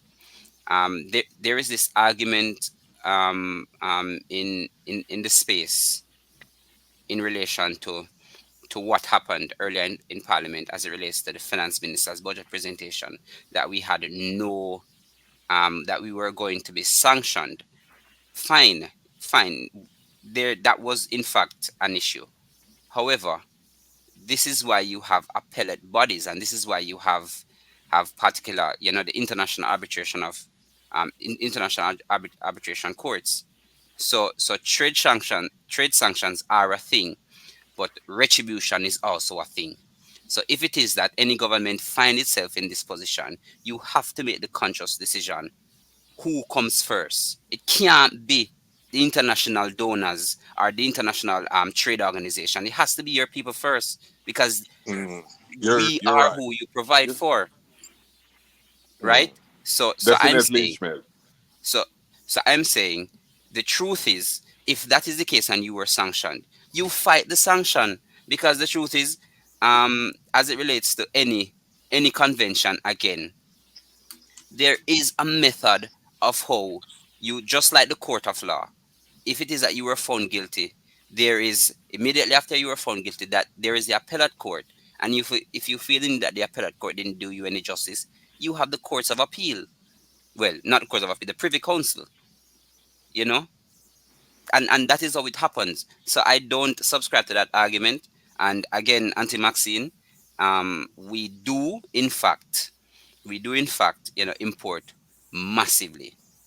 But think of it this way: if it is that we import massively, the only way that we can save our particular productivity as it relates to agriculture is that we start not just pumping finances, but pumping real support to our local farmers. And it's through those local supports that you can start seeing the bill going down.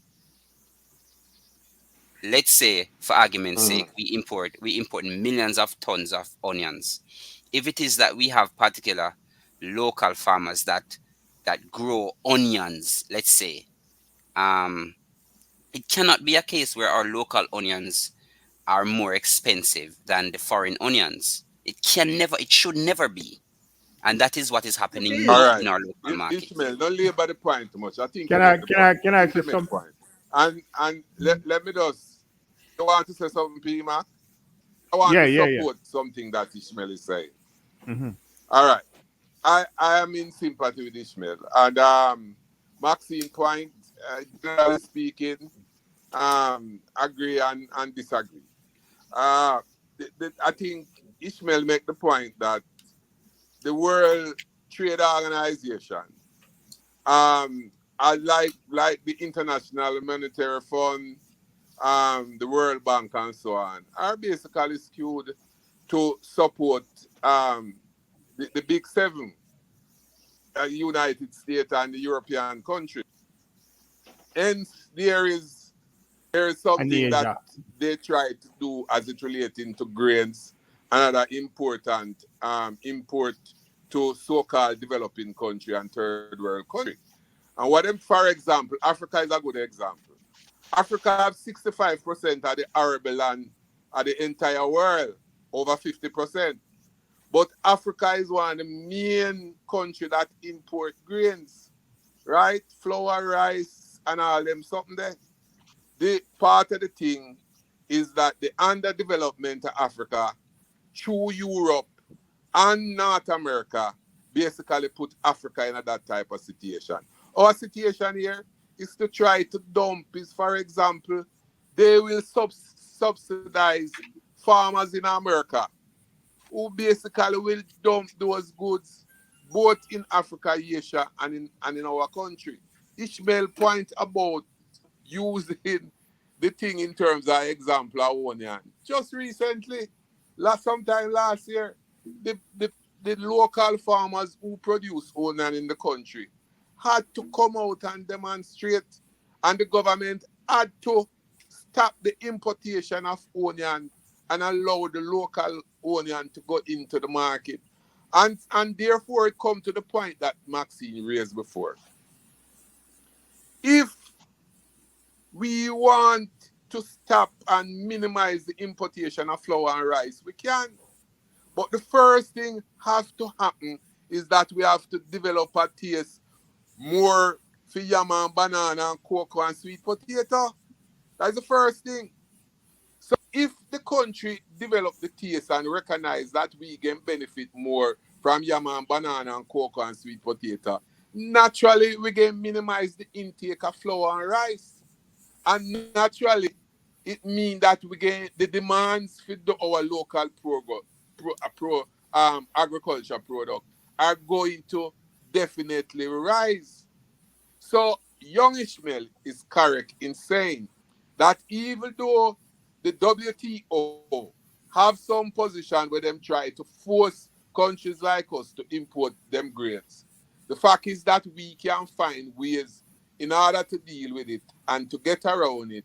And it is more so if our people can develop a natural taste in our ground provision, then certainly we can throw it through the window. So I agree with Um, Pat- Ishmael. Patrick, Yes. Very interesting discussion, right? And I just want to commend Ishmael on first of all his analysis. The first time he spoke. Unlike Rupert, I kind of disagree with Rupert um a bit in challenging Ishmael there, because I understood where Ishmael was coming from.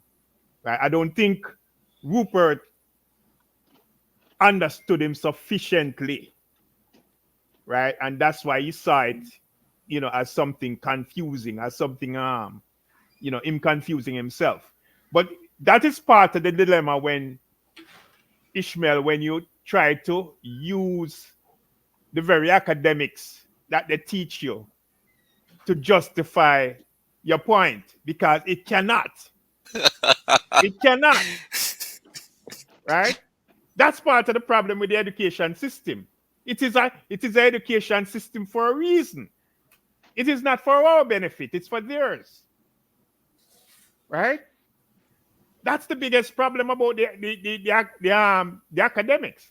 So when you look at the economy, the biggest thing about it is that we have all kinds of surface reactions to it because of our lack of understanding as to what a budget is, what it's supposed to be, right?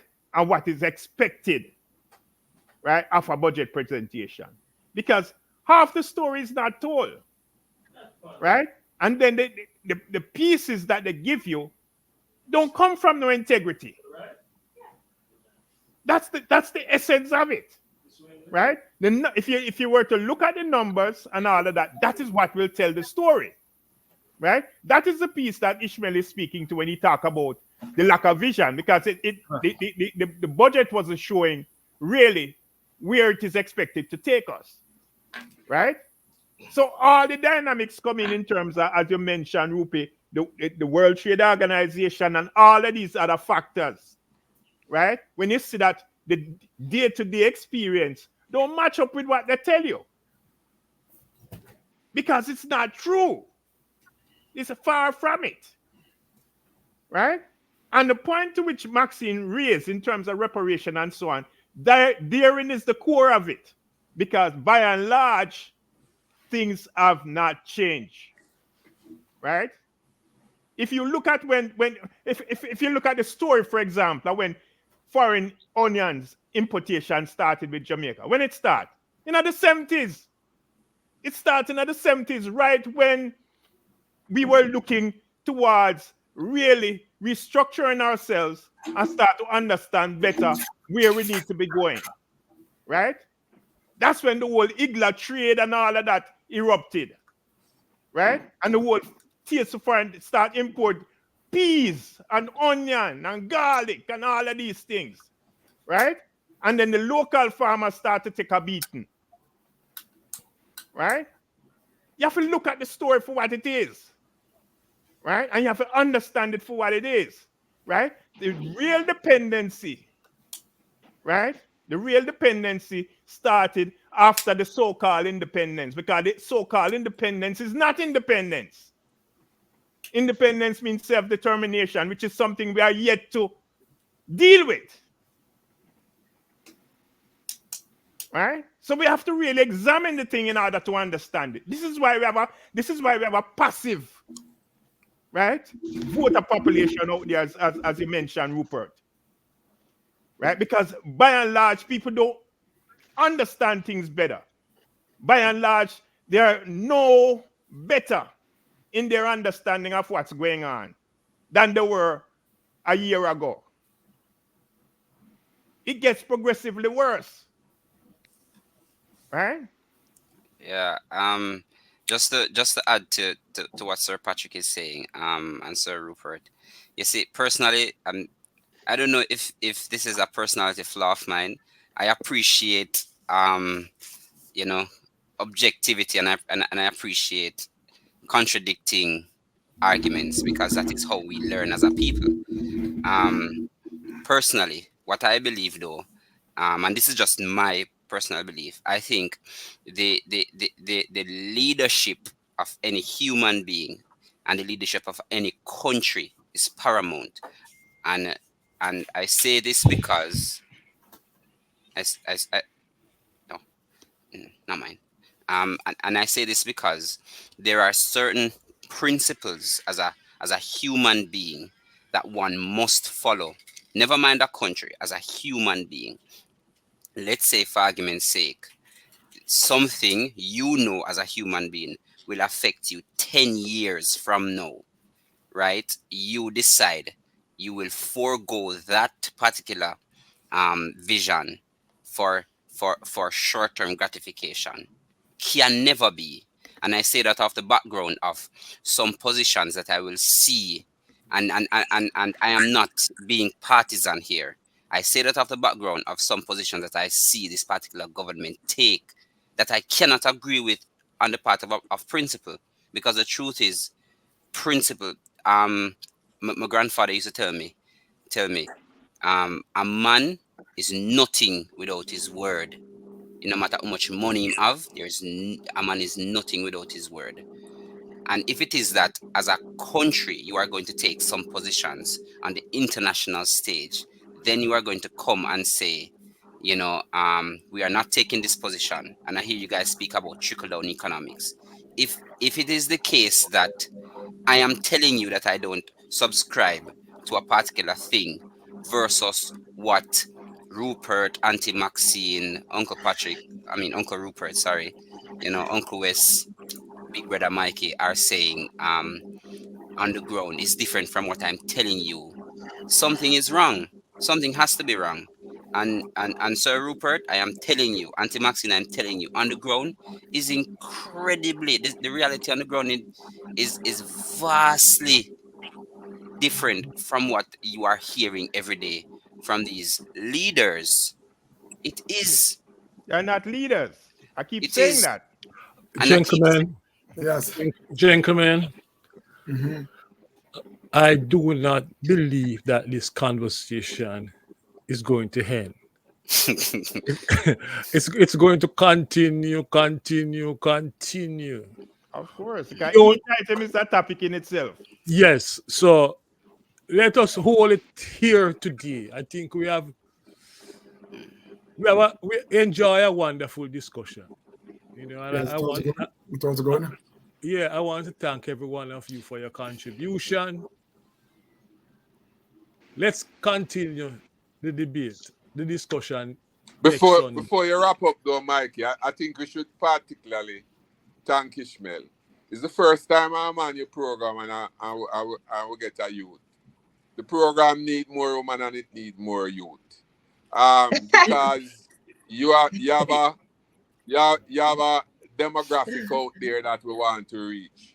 And Yes. I think Definitely. it is imperative. I would want to see Ishmael and more of Ishmael on the program. And I Yeah. think Ishmael, even though and this is in good jest, Ishmael. Even though him sound a little bit bookish, even though him sound a little bit bookish, I'm I think a him bring straight a youth, certain man. energy. I think Me him a bring a straight youth, certain man. Me a straight energy youth. to the platform. You know that that is critical, and we just need to bring more young people and listen to them, Mm. and you know, and I hope I don't come across to see Ishmael as No, this no, no, no, no, Uncle no, Ruthie no, no, who think him. Yeah, all right, my brother. All right. That is no, what no. I want to say. Ishmael, Yeah, just Ishmael. just before you finish, I, No, but before I it, go say anything, you heard what Rupi said. mm-hmm. Okay. You have a set of youths that you're working with. And Yeah, I was just about to let the panelists know. what I Um, want to say is mm-hmm. that next week, Sunday, let us have a discussion with you and them. my youth them. Yes.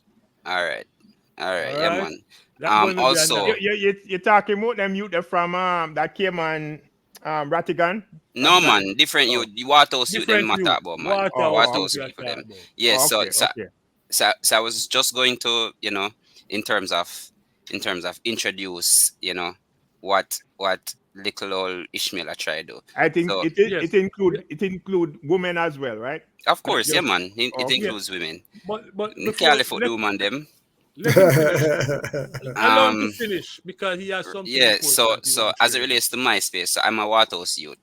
Uncle Patrick and oh, sorry, Uncle Patrick can tell you. And so I'm a Waterhouse. I still live there. I still am, actively involved in the space in terms of trying to, you know, save as much as I can.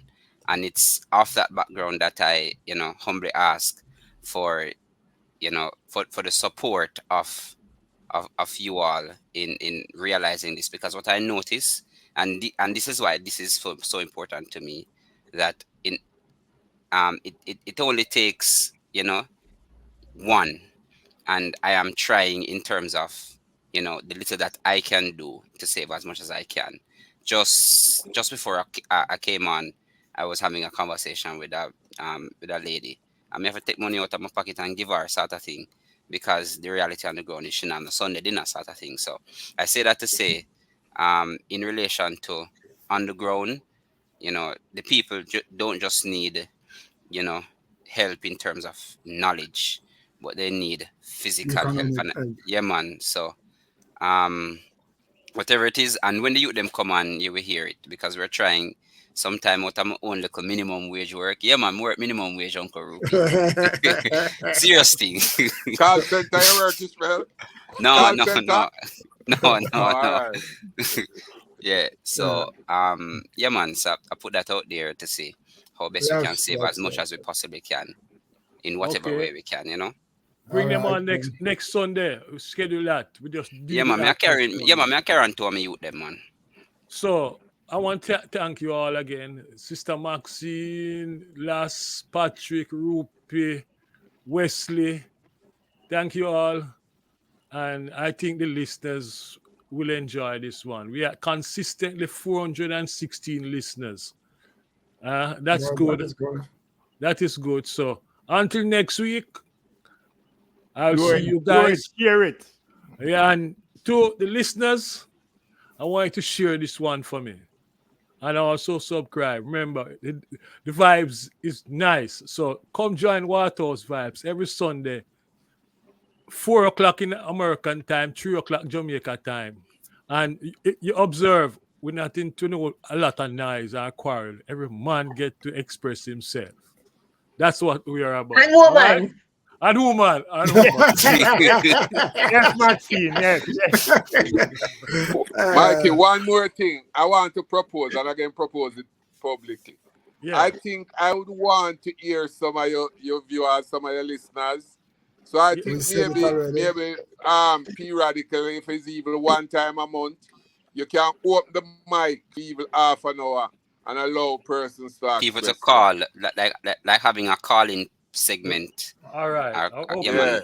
Yeah, All man. right. People If Mikey, you call this is the in. second time this is coming across, Mikey. Yeah, you can't do it Yes. spontaneous though. You have to make them know that you're going to have call in so that Yeah. people come Yes. expecting to do that. Come with Christ.